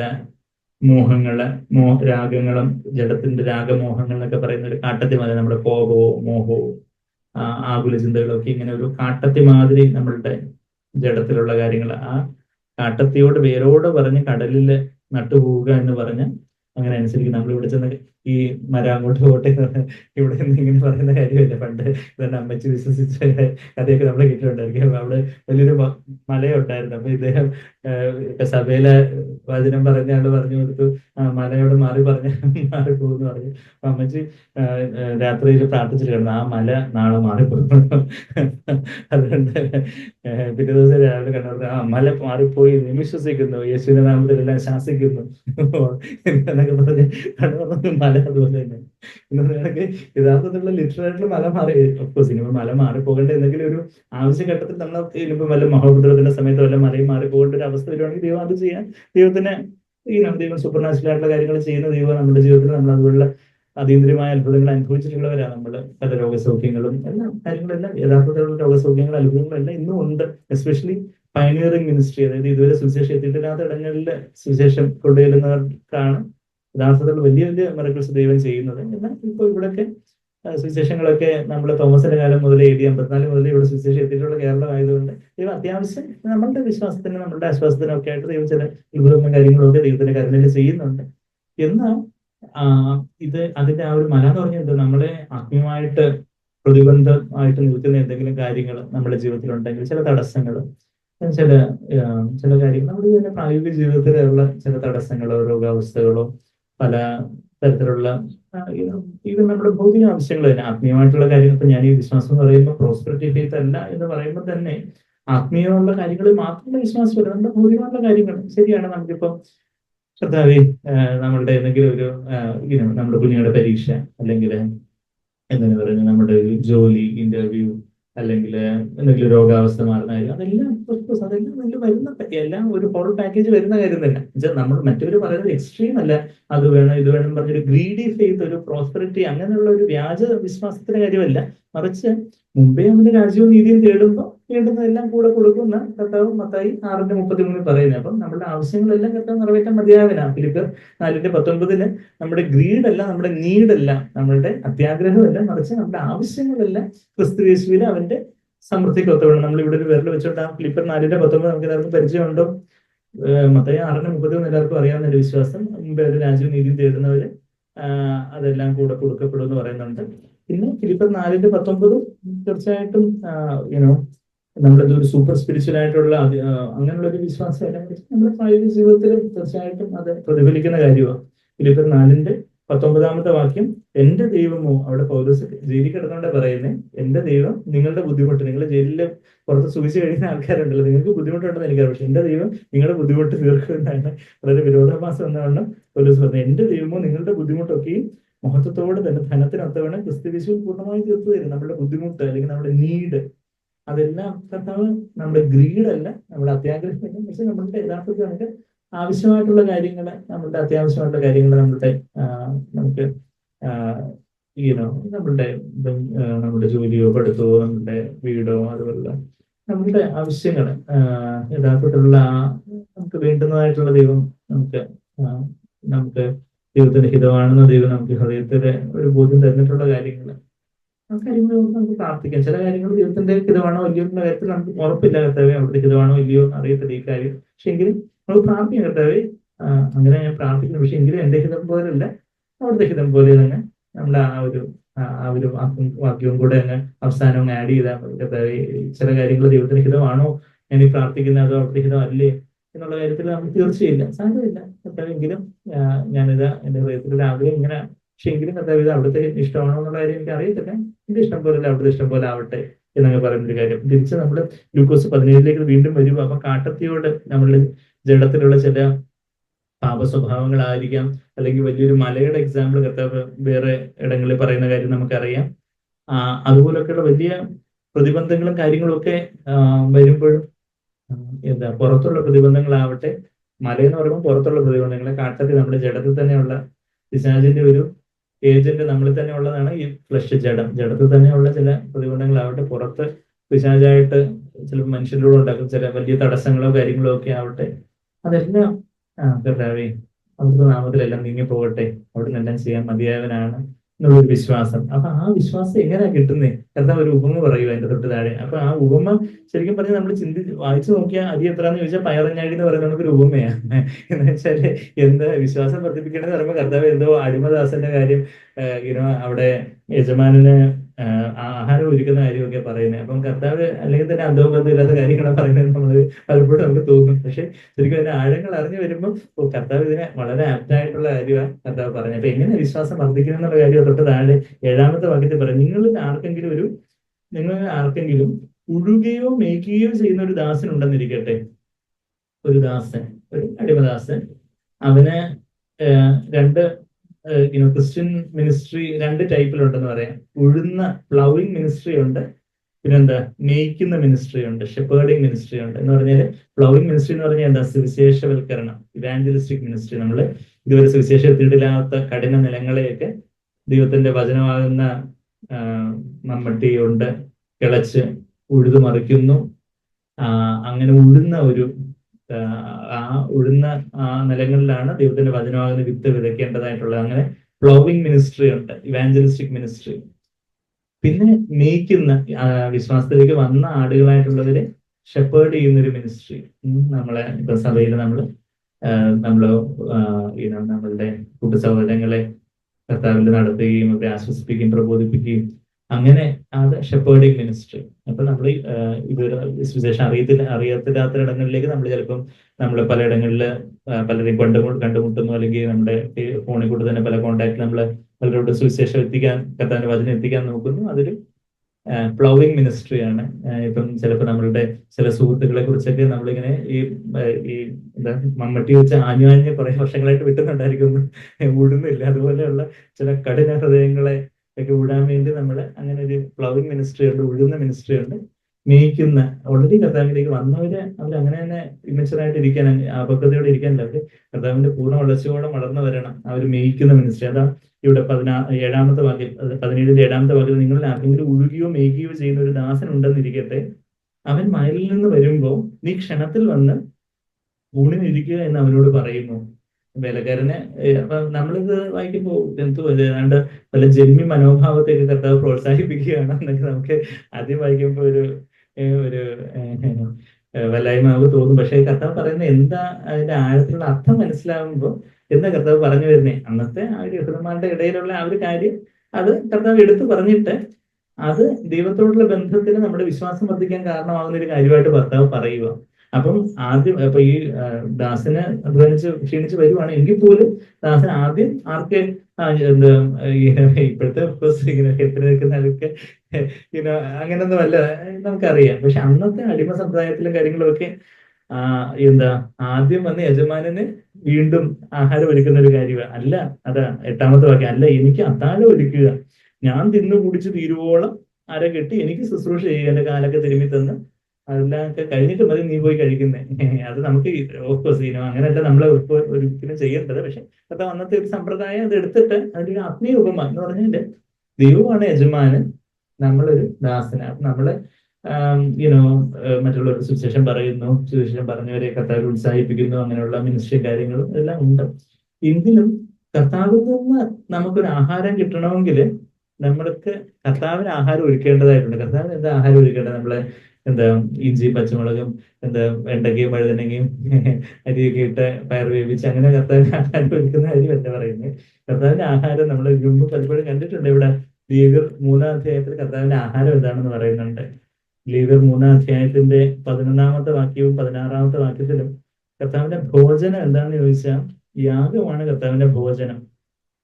ലേവ്യർ 3:11 പുരോഹിതൻ അത് യാഗപീഠത്തിന്മേൽ ദഹിപ്പിക്കണം, അത് യഹോവയ്ക്ക് ദഹനയാഗ ഭോജനം. On the altar as food and offering by fire to the Lord. ഒരു കർത്താവിന് നമ്മൾ അർപ്പിക്കുന്ന യാഗം. ഇന്ന് പുതിയ നിയമത്തിൽ നമ്മള് കാളയോ പശുവിൽ നിന്നും അല്ല അർപ്പിക്കുന്നേ, തന്നെ എന്തിനെ അർപ്പിക്കുന്നേ? നമ്മളെ തന്നെ അർപ്പിക്കുന്നത്, ജീവനുള്ള യാഗമായിട്ട് നമ്മെ തന്നെ അർപ്പിക്കുന്നത്. റോമർ 12-ന്റെ 1-2 വാക്യങ്ങൾ നമുക്ക് എല്ലാവർക്കും അറിയാം. നമ്മളാണ് യഥാർത്ഥത്തിലുള്ള ഇന്നത്തെ യാഗം. കർത്താവ് നമുക്ക് വേണ്ടി പാപയാഗമായി തീർന്നു. എന്നാൽ ആ ഹനനയാഗമായിട്ട്, കർത്താവിനുള്ള നന്ദി സൂചകമായിട്ട്, ആരാധനായാഗമായിട്ട് ഞാൻ എന്നെ തന്നെ സമർപ്പിക്കുന്നതാണ് കർത്താവിനുള്ള യാഗം. ഇവൻ അതിന്റെ 16-ാമത്തെ വാക്യത്തില് ലേവ്യർ 3:16 പുരോഹിതൻ അത് യാഗപീഠത്തിന്മേൽ ദഹിപ്പിക്കണം, അത് സൗരഭ്യവാസനയായ ദഹനയാഗ ഭോജനം, മേധസ്സൊക്കെയും യഹോവയ്ക്കുള്ളതാകുന്നു. ആ മേധസ്സിനോടാണ്, ആ മേധസ് കൊഴുപ്പ് അത് തീ കത്തുമ്പോഴാണ് അത് വലിയൊരു സൗരഭ്യവാസനയായിട്ട് മാറുന്നത്. Soothing aroma offer dum up in smoke on the alter food എന്ന് പറഞ്ഞാൽ ഇത്രയേ ഉള്ളൂ. എന്താ നമ്മൾ കർത്താവിന് യഥാർത്ഥത്തിൽ നമുക്ക് വിശ്വാസം വർദ്ധിക്കണമെങ്കിൽ, വിശ്വാസം വർദ്ധിക്കുന്ന കാര്യം പറഞ്ഞിട്ട് ഈ സഹോദരൻ യാഗം അർപ്പിക്കുന്ന കാര്യത്തിലൊക്കെ പോയെന്ന് നമ്മൾ വിചാരിക്കുക. അങ്ങനല്ല, വിശ്വാസം വർദ്ധിക്കണമെങ്കിൽ ഒരു യാഗം അർപ്പിക്കണം എന്ന് പറഞ്ഞാൽ നമ്മെ തന്നെ. എങ്ങനെ നമ്മുടെ വിശ്വാസം വർദ്ധിക്കേണ്ടത്? ഈ കടുകുമണിയുള്ള വിശ്വാസം എങ്ങനെ വരുന്നതെന്ന് ചോദിച്ചാൽ നമ്മെ തന്നെ കർത്താവിന്റെ മുമ്പാകെ യാഗമായിട്ട് അങ്ങ് കൊടുക്കുന്നു. കർത്താവെ അവിടത്തേക്ക് എന്നെ തന്നെ ഞാൻ അവിടത്തേക്ക് ആഹാരമായിട്ട് അവിടുന്ന് കർത്താവെ പ്രസാദമാകുമാറും അവിടുന്ന് തിന്നു കുടിച്ച് കർത്താവെ അവിടുന്ന് വിശ്രമിക്കുകയുള്ളൂ. അതാണ് നമ്മള് 17-ന്റെ 8-ാമത്തെ വാക്യത്തില് ലൂക്കോസ് 17:8 നമ്മൾ വായിച്ചതുപോലെ ഞാൻ തിന്നു കുടിച്ച് തീരുവോളം അരകെട്ടി എനിക്ക് ശുശ്രൂഷ ചെയ്യുക. നമ്മുടെ കർത്താവെ അവിടത്തേക്കായിട്ട് ഞാൻ എന്നെ തന്നെ, എൻ്റെ നാവ്, എൻ്റെ കണ്ണുകള് നമ്മള് ജീവനുള്ള യാഗമായിട്ട് അവിടെ ഹനനയാഗം അംഗപ്രത്യംഗമായിട്ട് അർപ്പിക്കണം എന്നൊക്കെയാണ് ലീവിയർ 1-ാം അധ്യായത്തിൽ നമ്മൾ വായിക്കുന്നത്. അതായത് നമ്മൾ അംഗപ്രത്യംഗമായിട്ടെന്ന് പറയുമ്പോൾ നമ്മളുടെ നാവ് ഏറ്റവും കൺട്രോൾ ചെയ്യാൻ പ്രയാസമുള്ള അവയവം. ഇപ്പം നമ്മൾ നാവ് കർത്താവേ ഞാൻ ദേഷ്യത്തിൽ എന്തെങ്കിലും പറയുന്ന കാര്യങ്ങളാവട്ടെ, പരാതിയോ വെറുവെറുപ്പോ അല്ലെങ്കിൽ കയ്പോ അല്ലെങ്കിൽ ആകാത്തതായിട്ടുള്ള വാക്കുകളോ, എന്റെ സ്വന്തം ഇഷ്ടപ്രകാരമുള്ള വെറുതെ കലബലാലല്ല എന്നുള്ള വർത്തമാനവും കർത്താവേ അതൊന്നും പറയണ്ട. കർത്താവേ എനിക്ക് അവിടുത്തെ ഇഷ്ടം മതി, അവിടുത്തെ ഇഷ്ടത്തിനായിട്ട് എന്നെ സമർപ്പിക്കുന്ന എന്റെ നാവ്, എന്റെ കണ്ണുകൾ കർത്താവേ വേണ്ടാത്തടത്തേക്ക് നോക്കാനും വെറുതെ എന്തെങ്കിലുമൊക്കെ നോക്കിയിരിക്കാനോ ഒന്നുമല്ല. മറിച്ച് കർത്താവിന്റെ കണ്ണുകൾ അവിടത്തേക്ക് പ്രസാദകരമായിട്ടുള്ള കാര്യങ്ങൾ നോക്കുവാനും, പിന്നെ എന്റെ ചെവികൾ അവിടത്തേക്ക് ആഗ്രഹമുള്ള കാര്യങ്ങൾ കേൾക്കുവാൻ, കണ്ണുകൾ ആവശ്യമുള്ള കാര്യങ്ങൾ വായിക്കാൻ മാത്രം. ഇത് നാവെന്ന് പറയുമ്പോൾ തന്നെ നാവിന്റെ മോട്ടോർ പാട്ടുണ്ട്, നാവ് സംസാരിക്കുന്നത്. നാവിന്റെ സെൻസറി പാട്ട് എന്ന് പറഞ്ഞാൽ നാവിനെ കൊണ്ട് രുചിക്കുന്നത്. കർത്താവ് ഭക്ഷണം, കർത്താവെ അത് കർത്താവെ എന്റെ ഇഷ്ടം പോലെ എന്തെങ്കിലുമൊക്കെ വെറുതെ വാരിക്കൂരി കഴിക്കാനില്ല. കർത്താവെ അവിടുന്ന് ഈ പരിശുദ്ധാത്മാവിനെ എന്റെ ശരീരത്തിൽ എത്തിച്ചേരേണ്ട പോഷണം അത് രുചികരം എന്ന രുചി കുറച്ച് കുറഞ്ഞാലും കർത്താവെ അവിടുന്ന് അനുവദിക്കുന്നത് പോലെ കാര്യങ്ങൾ കർത്താവെ അത് ഭക്ഷണത്തിന്റെ കാര്യമാവട്ടെ അവിടെ ഞാൻ അതിനെ സമർപ്പിക്കുന്നു. പിന്നെന്താ, അതുപോലെ നമ്മളുടെ ബുദ്ധിയുടെ ഫങ്ഷൻസ് ആണ് നമ്മളുടെ മനസ്സ്, നമ്മുടെ ചിന്തകളെല്ലാം വരുന്നത്. നമ്മുടെ ദേഹി എന്ന് പറയുന്നത് നമ്മളുടെ ബ്രെയിനിന്റെ ഫങ്ഷൻസ്. അപ്പൊ നമ്മുടെ ശരീരങ്ങളെ യാഗമായിട്ട് അർപ്പിക്കുമ്പോൾ നമ്മുടെ തലച്ചോറിനെ നമ്മൾ അർപ്പിക്കുന്നു. കർത്താവിന്റെ ചിന്തകള്, പിന്നെ മനോഭാവങ്ങള്, തീരുമാനങ്ങള്, ഞാൻ എന്ത് ചെയ്യണം, എന്ത് പറയണം, പിന്നെ നമ്മൾ എന്റെ കൈകാര്യങ്ങൾ ഞാൻ എന്ത് ചെയ്യണം, എങ്ങോട്ട് പോകണം, എല്ലാ കാര്യങ്ങളും അംഗപ്രത്യംഗമായിട്ട് ഞാൻ കർത്താവേ എനിക്ക് വിശ്വാസം വർദ്ധിപ്പിച്ചു തരുന്ന കാര്യം ഈ പറയുന്നത്. എങ്ങനെ വിശ്വാസം വർദ്ധിക്കുന്നത് ചോദിച്ചാൽ നമ്മെ തന്നെ അതുപോലെ സമർപ്പിക്കുമ്പോൾ കർത്താവ് നമുക്ക് ആഹാരം തരാം. കർത്താവ് നമുക്ക് തരുന്ന ആഹാരം എന്താ? മനുഷ്യൻ അപ്പം കൊണ്ട് മാത്രമല്ല, ദൈവത്തിന്റെ വചനം കൊണ്ട്, ദൈവത്തിന്റെ വായിൽ നിന്ന് വരുന്ന ഓരോ വചനം കൊണ്ട് ജീവിക്കേണ്ടതെന്ന് മത്തായി 4:4, ലൂക്കോസ് 4:4 പറയും. കർത്താവിന്റെ വചനം നമുക്ക് തരും. ആ വചനം ആണ് നമുക്ക് എന്ത് വരുത്തുന്നത്? വിശ്വാസം വരുത്തുന്നത്. ഇത് ഞാൻ പറഞ്ഞതല്ല, റോമർ 10:17 അത് നമുക്ക് അറിയാവുന്ന വാക്യമാണ്. നമുക്ക് എല്ലാവർക്കും ആ വാക്യത്തിലേക്ക് ഒന്ന് പോവുകയാണെങ്കിൽ നമുക്ക് ഈ വിശ്വാസം വർദ്ധിപ്പിച്ച് തരണമെന്ന് പറയുമ്പോൾ അരി എത്രയെന്ന് കഴിയുമ്പോൾ പയറഞ്ഞാഴി എന്ന് പറഞ്ഞ കർത്താവ് ശരിക്കും പയറഞ്ഞാഴി നമ്മൾ അറിയേണ്ടത് കൊണ്ട് അത് പറഞ്ഞത്. എന്താ, നമ്മൾ കർത്താവിന് നമ്മെ തന്നെ ആഹാരമായിട്ട് കൊടുക്കുമ്പോൾ കർത്താവ് നമ്മളോട് സംസാരിക്കും. കർത്താവ് നമ്മുടെ വചനം വായിക്കുമ്പോഴാവട്ടെ, നമ്മളുടെ പല സാഹചര്യം നമ്മൾ വചനം വായിക്കുമ്പോൾ, ഓരോ ദിവസവും നമ്മൾ വചനം വായിക്കുമ്പോൾ തന്നെ ആ കർത്താവിന്റെ ശബ്ദം കേൾക്കാനായിട്ട് ഈശ്വരൻ എന്താ എന്നോട് പറയുന്നത് എന്നുള്ള കാര്യം കേൾക്കാൻ യേശുവിനെ അവിടെ കാണുവാനും, അങ്ങനെയാണ് നമ്മളിൽ വിശ്വാസം വർദ്ധിക്കുന്നത്. അതാണ് നമ്മളിപ്പോ റോമർ 10:17 വാക്യത്തിൽ എന്താ നമ്മൾ വായിക്കുന്നത്? ആകയാൽ വിശ്വാസം കേൾവിയാലും. വിശ്വാസം എങ്ങനെ കേൾക്കണം? ആരെ കേൾക്കണം? അതാ നമ്മൾ കേൾവി എങ്ങനെ വരുന്നത്? കേൾവി എങ്ങനെ വരുന്നത് വെച്ചാൽ ക്രിസ്തുവിന്റെ വചനത്താലും വരുന്നു. യഥാർത്ഥത്തില് യേശുവിനെ കേൾക്കുന്നത് വഴിയാണ് വിശ്വാസം വരുന്നത്. അതായത് നമ്മളായിട്ട് സങ്കല്പിച്ചെടുക്കുന്ന എന്തെങ്കിലും കാര്യങ്ങൾ വഴിയല്ല. ഓരോ സാഹചര്യത്തിൽ ഇപ്പൊ നമ്മളൊരു പ്രയാസം, നമ്മളുടെ കുടുംബത്തിലെ ഒരു പ്രയാസം, നമ്മുടെ മക്കളെ സംബന്ധിച്ച്, നമ്മുടെ കൊച്ചുമക്കളെ സംബന്ധിച്ച്, നമ്മുടെ മരുമക്കളെ സംബന്ധിച്ച്, അല്ലെങ്കിൽ നമ്മുടെ അപ്പനമ്മമാരെ സംബന്ധിച്ച്, നമ്മുടെ അയൽവക്കാരെ സംബന്ധിച്ച്, അല്ലെങ്കിൽ നമ്മുടെ തന്നെ ജോലി സ്ഥലത്തുള്ള കാര്യങ്ങളാവട്ടെ, നമ്മുടെ തന്നെ ശാരീരികമായിട്ടുള്ള ചില അവസ്ഥകളാവട്ടെ, അല്ലെങ്കിൽ നമ്മുടെ ആത്മീയമായിട്ടുള്ള അവസ്ഥകളാവട്ടെ, ഇവിടെ എല്ലാം ഈ സാഹചര്യങ്ങളിൽ യേശു കർത്താവിന് എന്താ എന്നോട് പറയാനുള്ളത്? അവിടെയാണ് കർത്താവിനെ നമ്മൾ കേൾക്കുമ്പോൾ, കർത്താവെ Lord I want to listen to you, speak Lord for thy servant is listening, അരുൾ ചെയ്യുക കർത്താവെ, അടിയൻ കേൾക്കുന്നു. ശമൂവേൽ ബാലൻ എവിടെ പറഞ്ഞേ?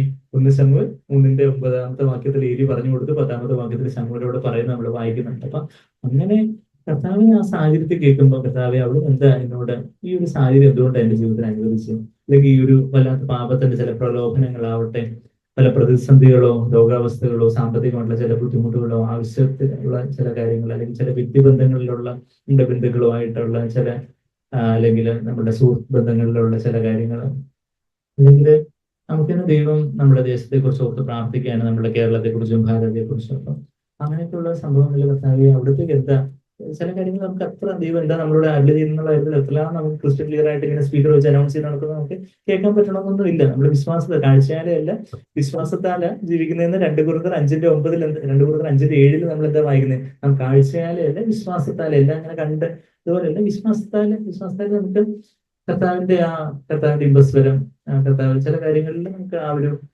ദൈവം എന്താ ചില കാര്യങ്ങൾ പ്രാർത്ഥിക്കാനായിരിക്കും, ചില കാര്യങ്ങളിൽ അതങ്ങ് ചില കാര്യങ്ങൾ മാറിപ്പോവാനായിരിക്കും, ചില കാര്യങ്ങൾ എന്റെ കൃപ നിനക്ക് മതി. ഞാൻ പൗലോസ് പ്രാർത്ഥിച്ചു. പൗലോസിന്റെ ജഡത്തിനൊരു ശൂലം ഉണ്ടായിരുന്നു. 2 Corinthians 12 കാര്യം നമുക്ക് എല്ലാവർക്കും അറിയാം. ജഡത്തിലെ ശൂലം എന്ന് പറയുമ്പോൾ അത് ഒരുപക്ഷെ നമ്മൾ ഗലാത്യർ 4 കമ്പയർ ചെയ്യുമ്പോൾ കണ്ണിന്റെ ഒരു പ്രോബ്ലം ആയിരുന്നിരിക്കണമെന്ന് സൈക്ലറിനെ പറഞ്ഞ് നമ്മൾ കേട്ടിട്ടുണ്ട്. അപ്പോൾ ഇത് മാറണേ കർത്താവേ എന്ന് ഉത്തരം കിട്ടുമ്പോഴും പ്രാർത്ഥിച്ചു. എപ്പോഴാണ് ഉത്തരം കിട്ടിയെന്ന് വെച്ചാൽ മൂന്നാമത്തെ തവണ ഉത്തരം കിട്ടി. ഇപ്പൊ 10ാമത്തെ തവണ ഉത്തരം കിട്ടുള്ളെങ്കിൽ പൗലോസ് എത്ര തവണ പ്രാർത്ഥിച്ചു? 10 തവണ. അല്ലെങ്കിൽ 100ാമത്തെ തവണ ഉത്തരം കിട്ടുകയുള്ളെങ്കിൽ പൗലോസ് 100 തവണയും പ്രാർത്ഥിച്ചു. പക്ഷെ ഉത്തരം കിട്ടുമ്പോഴും പൗലോസ് പ്രാർത്ഥിച്ചപ്പോൾ 3ാമത്തെ തവണ, അപ്പൊ ആദ്യ തവണ കർത്താവിനോട് ചോദിക്കുകയാണ്, എടുത്തല്ലേ ശൂലം കർത്താവ് മാറ്റണേന്ന് പറഞ്ഞു. കർത്താവിൽ നിന്നൊരു വ്യക്തമായിട്ടൊരു ഉത്തരം കിട്ടുന്നതായിട്ട് തോന്നുന്നില്ല. പക്ഷെ നമ്മളെ പോലെ ജഡത്തിലുള്ള ഒരു സഹോദരനും അപ്പോസ്തലനായ പൗലോസും. അപ്പൊ അത് എത്ര വലിയ ഉത്സാഹം! പൗലോസിന് ഉത്തരം കിട്ടിയില്ലേ? പൗലോസിന് ഒന്നാമത് പ്രാർത്ഥിച്ചപ്പോൾ തന്നെ പൗലോസിന് സ്വർഗ്ഗത്തിൽ നിന്ന് വലിയ ശബ്ദം ഉണ്ടായി, എന്റെ കൃപ നിനക്ക് മതി എന്ന ശബ്ദം കേട്ടായിട്ടൊന്നും പറയുന്നില്ല. ഒന്നും ഉത്തരം കിട്ടി, ഒന്നും വ്യക്തതയില്ല. കർത്താവ് എന്താ പറയുന്നേ? ഇതിനുവേണ്ടി തുടർന്ന് പ്രാർത്ഥിക്കണോ അതോ എന്താ ചെയ്യണ്ടേ? ഒരു വ്യക്തതയില്ല. നമുക്ക് എത്ര വലിയ ഉത്സാഹം എന്ന് വെച്ചാൽ നമുക്ക് നമ്മുടെ അനുഭവം അതില്ല. പല കാര്യങ്ങളിലും ദൈവം പറഞ്ഞ് നമുക്ക് ചിലപ്പോൾ ദൈവം എന്താ ആഗ്രഹിക്കുന്ന ചില കുറച്ചു നേരം വീണ്ടും കർത്താവിലേക്ക് നമ്മൾ ദിവസങ്ങളോളം, ചില ആഴ്ചകളോളോ ദിവസങ്ങളോളോ മാസങ്ങളോളോ വർഷങ്ങളോളോ തന്നെ മുമ്പാകെ ജാഗരിക്കുമ്പോഴായിരിക്കും ചില കാര്യങ്ങൾ നമുക്കൊരു വ്യക്തത വരും, ദൈവം എന്താ ആഗ്രഹിക്കുന്നത് എന്നുള്ള കാര്യം. അപ്പൊ പിന്നെയും പൗലോസ് പ്രാർത്ഥിച്ചു, പിന്നെയും പ്രാർത്ഥിച്ചു.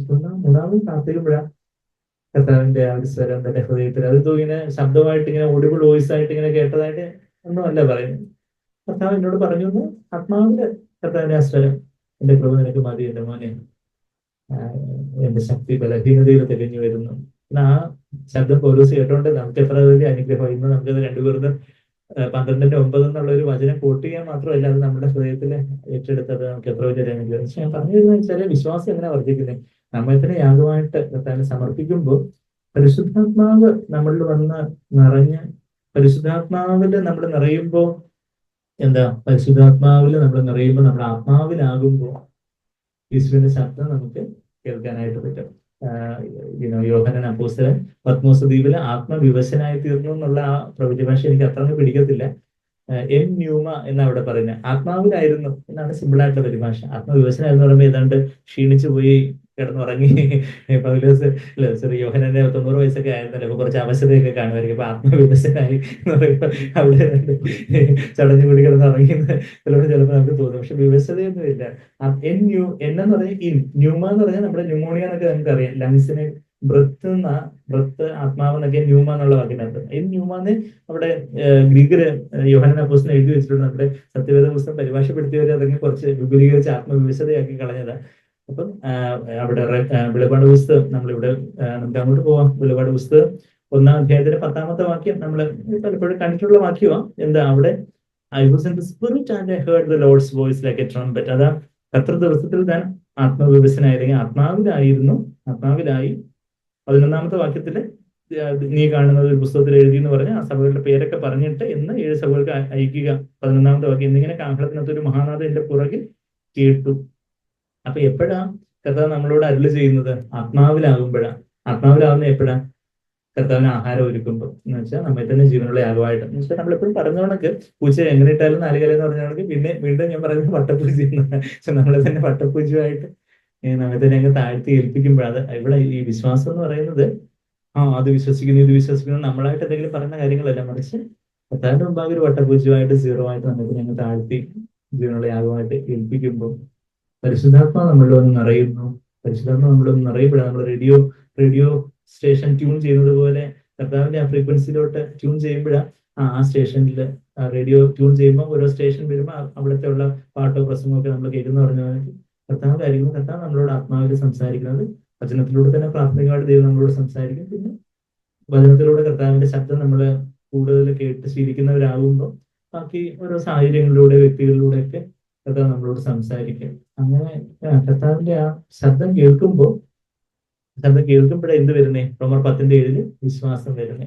അത് അരി എത്രാന്ന് ചോദിക്കുമ്പോൾ പയറഞ്ഞാടിന്ന് കർത്താവ് ഉത്തരം പറഞ്ഞ നമ്മുടെ ലൂക്കോസ് 17-ാം അധ്യായത്തിൽ നമ്മൾ കേട്ടത്. നമ്മൾ അതേപോലെ ഒരു കാര്യം ഹനനയാഗത്തെങ്കിലാണ് ഞാൻ നിങ്ങളോട് സംസാരിക്കുന്നതെന്ന് പറയുന്ന ഒരു വാക്യം പുറപ്പാട് 29-ാം അധ്യായത്തിൽ നമ്മൾ കാണുന്നുണ്ട്. നമ്മൾ ഇതിനു മുമ്പ് വായിച്ചിട്ടുള്ള വാക്യമാണ്. പുറപ്പാട് 29:42. പുറപ്പാട് 22:42 ഇങ്ങനെ പറയുന്നത്, ഞാൻ നിന്നോട് സംസാരിക്കേണ്ടതിന് നീ എന്ത് ചെയ്യണം? വലിയൊരു സ്പീക്കർ വാങ്ങിച്ചു വെക്കണം എന്നാണ്. സ്പീക്കറൊക്കെ വാങ്ങിച്ചു വെച്ചോ, ഇന്നും കുഴപ്പമില്ല. പക്ഷെ കർത്താവ് നമ്മളോട് സംസാരിക്കണമെങ്കിൽ നിങ്ങൾക്ക് വെളിപ്പെടുവാനുള്ള സമാഗമന കൂടാരത്തിന്റെ ഈ സഹോദരനെ പൂച്ച 4 കാലം എങ്ങനെ ആയാലും സമാഗമന കൂടാരത്തിലേക്ക് വന്നെത്തുന്ന അല്ലെങ്കിൽ തന്നെ ഞങ്ങൾക്ക് അറിയാതെ നിങ്ങൾ പറയുമെന്ന് എനിക്കറിയാം. അപ്പൊ അതുകൊണ്ട് അതെ, ഇങ്ങനെ 42-ാമത്തെ വാക്യം, ഞാൻ നിങ്ങളോട് സംസാരിക്കേണ്ടത് നിങ്ങൾക്ക് വെളിപ്പെടുവാനുള്ള സമാഗമന കൂടാരത്തിന്റെ വാതിൽക്കൽ വെച്ച് യഹോവയുടെ മുമ്പാകെ ഇത് നിങ്ങൾക്ക് തലമുറ തലമുറയായി നിരന്തര ഹോമയാഗമായിരിക്കണം. അപ്പം ദൈവം നമ്മളോട് സംസാരിക്കണമെങ്കിൽ എന്ത് വേണം? നിരന്തരമായ ഒരു ഹോമയാഗം വേണം. എന്ന് പറഞ്ഞാൽ നിരന്തരമായ ഹോമയാഗത്തിലാണ് തീ ഇറങ്ങുന്നത്. ആ തീയിലാണ് കർത്താവിന്റെ ശബ്ദം നമ്മൾ കേൾക്കുന്നത്. കർത്താവിന്റെ ശബ്ദം കേൾക്കുമ്പോഴാണ് വിശ്വാസം വരുന്നത്. അങ്ങനെ ആ വിശ്വാസം എപ്പോഴാണ് തുടങ്ങിയത്? ആ വിശ്വാസം ഇങ്ങനെ നമ്മളായിട്ട് ഉരുവാക്കിയെടുത്ത വിശ്വാസമാണ്. നമ്മുടെ എഫേസ്യർ 2:8 വാക്യം വായിക്കുമ്പോൾ അവിടെ രക്ഷയെ കുറിച്ച് പറയുമ്പോൾ തന്നെ ഇതെല്ലാം കർത്താവിന്റെ ദാനമാണെന്ന് പറയുമ്പം അവിടെ നമ്മൾ എഫേസ്യർ 2 8 വാക്യം ഇങ്ങനെ നമ്മൾ വായിക്കുന്നത്.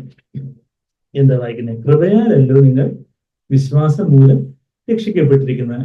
അതിന് എന്താ നിങ്ങൾ ഉത്തരവാദി ആണോ? അല്ല. എന്താ എഴുതിയിരിക്കുന്നത്? അതിന് നിങ്ങൾ കാരണമല്ല, ദൈവത്തിന്റെ ദാനം അത്രേ. അപ്പൊ രക്ഷ ദൈവത്തിന്റെ ദാനമാണ്, കൃപ ദൈവത്തിന്റെ ദാനമാണ്, വിശ്വാസവും ദൈവത്തിന്റെ ദാനമാണ്. ശ്വാസം വിശ്വാസം ആവത്തില്ല. ഞാനായിട്ട് എന്തെങ്കിലുമൊക്കെ ചെയ്ത വിശ്വാസം ആവത്തില്ല, മറിച്ച് അത് ദൈവത്തിന്റെ ദാനം. അപ്പൊ ആ വിശ്വാസത്തിന്റെ നായകനും പൂർത്തി വരുത്തുന്നവനുമെന്നാണ് യേശുവിനെ കുറിച്ച് എബ്രായർ 12 1-2 വാക്യങ്ങളിലെ author and finisher of faith. വിശ്വാസം എന്ന പുസ്തകം നമ്മളുടെ ഓദർ എന്ന് പറഞ്ഞാൽ ഈ പുസ്തകത്തിന്റെ ഓദർ പിന്നെ ആളാന്ന് നമ്മൾ പറയും. എന്ന് പറഞ്ഞ പോലെ നമ്മുടെ വിശ്വാസം എന്ന പുസ്തകം നമ്മളുടെ ജീവിതത്തിൽ ആരാ എഴുതി തുടങ്ങിയത്? നമ്മളതിനെ എഴുതി തുടങ്ങിയതാണ്. നമ്മളതിനെ എഴുതിയത് അക്കിരി പുക്കിരി എന്തെങ്കിലുമൊക്കെ കുത്തി വരച്ച് വെക്കും. നമ്മൾ കൊച്ചു പിള്ളേരെ എഴുതാൻ അറിയാത്ത പിള്ളേരുടെ കയ്യിൽ സ്ലേറ്റ് കൊടുത്ത് അവരെന്തെങ്കിലുമൊക്കെ വെച്ചിട്ട് ഇതാ എന്ന് പറഞ്ഞാൽ അങ്ങനെ നമുക്ക് എഴുതാൻ അറിയത്തുള്ളൂ. കർത്താവ് എഴുതാൻ തുടങ്ങിയത്, കർത്താവാണ് ഓദർ. അത് തുടങ്ങിയതിനും പൂർത്തി. ഇനിയിപ്പോ അവസാനം ഞാൻ കർത്താവിന്റെ വരവിൻ നാൾ വരെയും അവിടുന്ന് തന്നെ കാത്തു സൂക്ഷിക്കും. ഫിലിപ്പിയർ 1:4-6 എന്ന് നമ്മൾ പറയുന്നതിന്റെ കാരണം ഇംഗ്ലീഷിൽ 6 ആണെങ്കിൽ മലയാളത്തിൽ 4 വാക്യം വരുന്നത്. ഫിലിപ്പിയർ 1 ഒന്ന് വരുവാണെങ്കിൽ അവിടെ ആ വിശ്വാസത്തിന്റെ വാക്ക്, നിങ്ങളിൽ ഒരു നല്ല പ്രവൃത്തി ആരംഭിച്ചവൻ ആരംഭിച്ച ഈ വിശ്വാസത്തിന്റെ പ്രവൃത്തി ആരംഭിച്ച ആരാ? കർത്താവ്.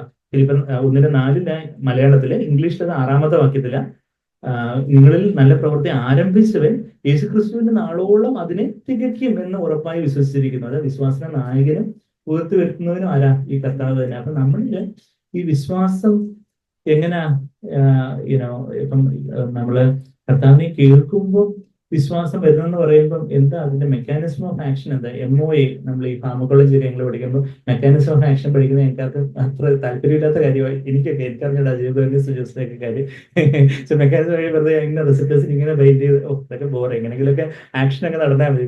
എന്നാൽ ഇനിയിപ്പം നമ്മുടെ വിശ്വാസത്തിന്റെ മെക്കാനിസം ഓഫ് ആക്ഷൻ എങ്ങനെയാണെന്ന് ചോദിച്ചാൽ എന്താണ്? നമ്മെ തന്നെ ജീവനുള്ള യാഗമായിട്ട് സമർപ്പിക്കുമ്പോൾ പരിശുദ്ധാത്മാവ് നമ്മളിലൊന്ന് പറയുമ്പോൾ കർത്താവിന്റെ ശബ്ദം നമ്മൾ കേൾക്കുമ്പോൾ ആ ശബ്ദത്തിലൂടെ വിശ്വാസം വരുന്നെന്ന് പറയാൻ കാരണം ഈ ശബ്ദത്തിലൂടെ എന്താ? ഈ പരിശുദ്ധാത്മാവിന്റെ ഫലം എന്താന്ന് ചോദിച്ചാൽ വിശ്വാസമാണ്. അത് നമ്മുടെ മലയാളികൾക്ക് ചിലപ്പോൾ അത്ര ദഹിക്കത്തില്ല. എന്ന് വെച്ചാൽ മലയാളം സത്യവേദ പുസ്തകത്തിൽ കുറച്ച് വ്യത്യാസമായിട്ട് ട്രാൻസ്ലേറ്റ് ചെയ്തിരിക്കുന്നത് നമുക്ക് മിക്കവർക്കും ഞാൻ പലപ്പോഴും അത് പറഞ്ഞിട്ടുള്ള കാര്യമാണ്. ഗലാത്യർ 5:22-23 നമ്മളൊന്ന് വരുവാണെങ്കിൽ അത് അതിന്റെ ആത്മാവിന്റെ ഫലത്തെ കുറിച്ച് അവിടെ പറയുക.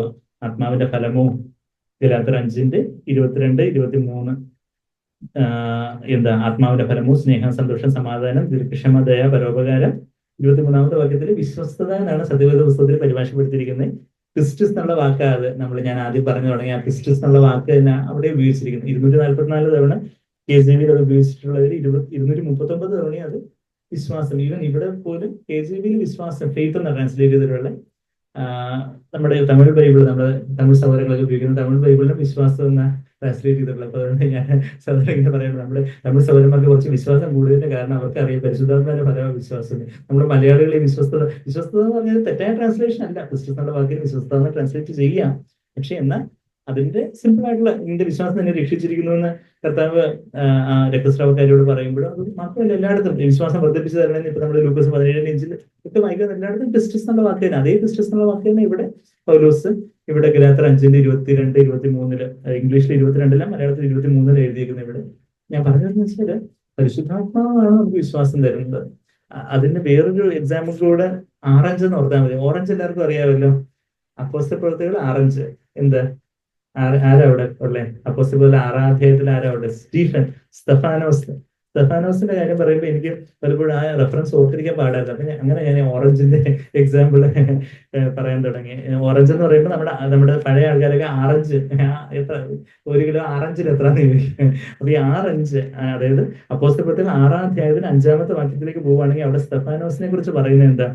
ഈ വാക്ക് കൂട്ടത്തിനൊക്കെയും ബോധ്യമായി. വിശ്വാസവും പരിശുദ്ധാത്മാവും നിറഞ്ഞ പുരുഷനായ സ്തെഫാനോസ്, ഫിലിപ്പോസ്, പിന്നെ കുറച്ച് കടിച്ചപ്പെട്ടത് കുറച്ച് വാക്കുകളും കൂടി പേരുകളും കൂടി എഴുതിയിട്ടുണ്ട്. പ്രൊഖോരാസ്, അതൊക്കെ നമുക്ക് സമയം പോലെ വായിച്ചെടുക്കാം, കുറച്ചെടുക്കുന്ന നാവൊക്കെ പഠിച്ചിട്ട്. എന്തായാലും സ്തെഫാനോസിനെ തുടങ്ങി അതെങ്ങനെയാ വിശ്വാസത്താൽ, full of faith and of the Holy Spirit, പരിശുദ്ധാത്മാവ് നിറഞ്ഞവരാന്ന് പറയുമ്പോൾ പരിശുദ്ധാത്മാവിന്റെ ഒരു ഫലമായിട്ടുള്ള വിശ്വാസത്തെ അവിടെ എടുത്തു പറഞ്ഞിരിക്കുക. ഈവൻ 8ാമത്തെ വാക്യത്തിൽ കൃപയും ശക്തിയും നിറഞ്ഞവനായി എന്ന് സ്തെഫാനോസിനെ കുറിച്ച് അവിടെ പറയുന്നത്. കൃപയും Holy Spirit is a spirit of faith. പരിശുദ്ധാത്മാവാണ് വിശ്വാസത്തിന്റെ ആത്മാവ്. നമുക്ക് പരിശുദ്ധാത്മാവിന്റെ അളവ് പകർന്നു തന്നതുപോലെ എന്നുള്ള ഒരു പ്രയോഗം നമ്മൾ റോമർ 12-ന്റെ 6ാമത്തെ വാക്യത്തിൽ വായിക്കുമ്പോൾ അവിടെ പരിശുദ്ധാത്മാവിന്റെ ഒരു കണിക നമ്മൾ രക്ഷിക്കപ്പെട്ടപ്പോൾ നമുക്ക് കിട്ടി. എന്നാൽ നമ്മൾ ഈ ക്രൂശിന്റെ വഴിയെ എത്രയധികം നമ്മെ തന്നെ സമർപ്പിച്ച് പോകുന്നു, the proportion of his faith, പ്രവചിക്കുന്നവനോ വിശ്വാസത്തിനൊത്തവണ്ണമെന്ന് അവിടെ 6ാമത്തെ വാക്യത്തിൽ വായിക്കുന്നു. പിന്നെ ഈവൻ 3ാമത്തെ വാക്യം, റോമർ 12-ന്റെ ആണ് ഞാൻ പറയുന്നത്, റോമർ 12-ന്റെ 6ാമത്തെ വാക്യം. പിന്നെ 3ാമത്തെ വാക്യത്തിൽ ഞാൻ ലഭിച്ച കൃപയാൽ നിങ്ങൾ വിശ്വാസത്തിന് അളവ് പങ്കിട്ടതുപോലെ, ഭാവിക്കേണ്ടത് ഭാവിച്ച ദൈവം അവനവന് വിശ്വാസത്തിന് അളവ് പങ്കിട്ടതുപോലെ. നമുക്ക് എല്ലാവർക്കും ഒരേ വിശ്വാസമാണെന്ന് ചോദിച്ചാൽ അല്ല. നമുക്ക് അത് പരിശുദ്ധാത്മാവിന്റെ ഒരു അളവ്. പരിശുദ്ധാത്മാവ് വ്യക്തിയല്ലേ, അളക്കുന്നത് എങ്ങനെയാണൊക്കെ നമ്മുടെ ബ്രദർ സഹോദരങ്ങൾ ചോദിക്കും. അപ്പൊ നമ്മള് അതിന് ഉത്തരം പറയുന്നത് വെച്ചാൽ പരിശുദ്ധാത്മാവ് വ്യക്തിയാണ്. പരിശുദ്ധാത്മാവ് നമ്മളിലേക്ക് രക്ഷിക്കപ്പെട്ടപ്പോൾ തന്നെ വന്നിരിക്കുന്നു. എന്നാൽ വചനത്തിൽ തന്നെ നമ്മളെ പലയിടത്തും എന്താ യുനോ മക്കൾ അപ്പത്തെ ചോദിച്ച കല്ല് കൊടുക്കത്തില്ല എന്നൊക്കെ പറഞ്ഞിട്ട് ലൂക്കോസ് 11:13 പരിശുദ്ധാത്മാവിനെ എത്ര അധികം മക്കൾക്ക് കൊടുക്കുന്നതിന്, മക്കളെന്ന് പറയുമ്പോൾ ഓൾറെഡി പരിശുദ്ധാത്മ ഉള്ളവരാ, പിന്നെയും പരിശുദ്ധാത്മാവിനെ എത്ര അധികം കൊടുക്കും എന്നുള്ള കാര്യം ലൂക്കോസ് 11:13 പറയുന്നുണ്ട്. പിന്നെ യേശുവിന് പരിശുദ്ധാത്മാവിനെ അളവ് കൂടാതെ കൊടുത്തതായിട്ട് യോഹന്നാൻ 3:34 പറയുന്നുണ്ട്.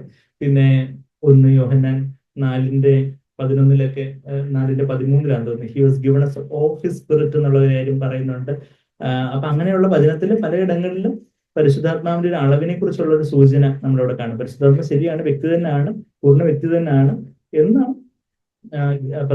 1 യോഹന്നാൻ 4:13 he was given us of his spirit, അവൻ ഔട്ട് ഓഫ് എന്നുള്ള ആ വാക്ക് അവിടെ വരുന്നത്. അവന്റെ മലയാളത്തിൽ അത് 13ാമത്തെ വാക്യം ആത്മാവിനെ തന്നതിനാൽ നിന്ന്, ആത്മാവിൽ നിന്ന് തന്നതിനാൽ അവിടെ കറക്റ്റ് ആയിട്ടുള്ള ഒരു പരിഭാഷ വേണ്ടത്. ഞാൻ പറഞ്ഞു വെച്ചാല് പരിശുദ്ധാത്മാവിന്റെ ഒരു ചെറിയൊരു അളവ് നമ്മൾ രക്ഷിക്കപ്പെട്ടപ്പോൾ തന്നെ ഉണ്ട്.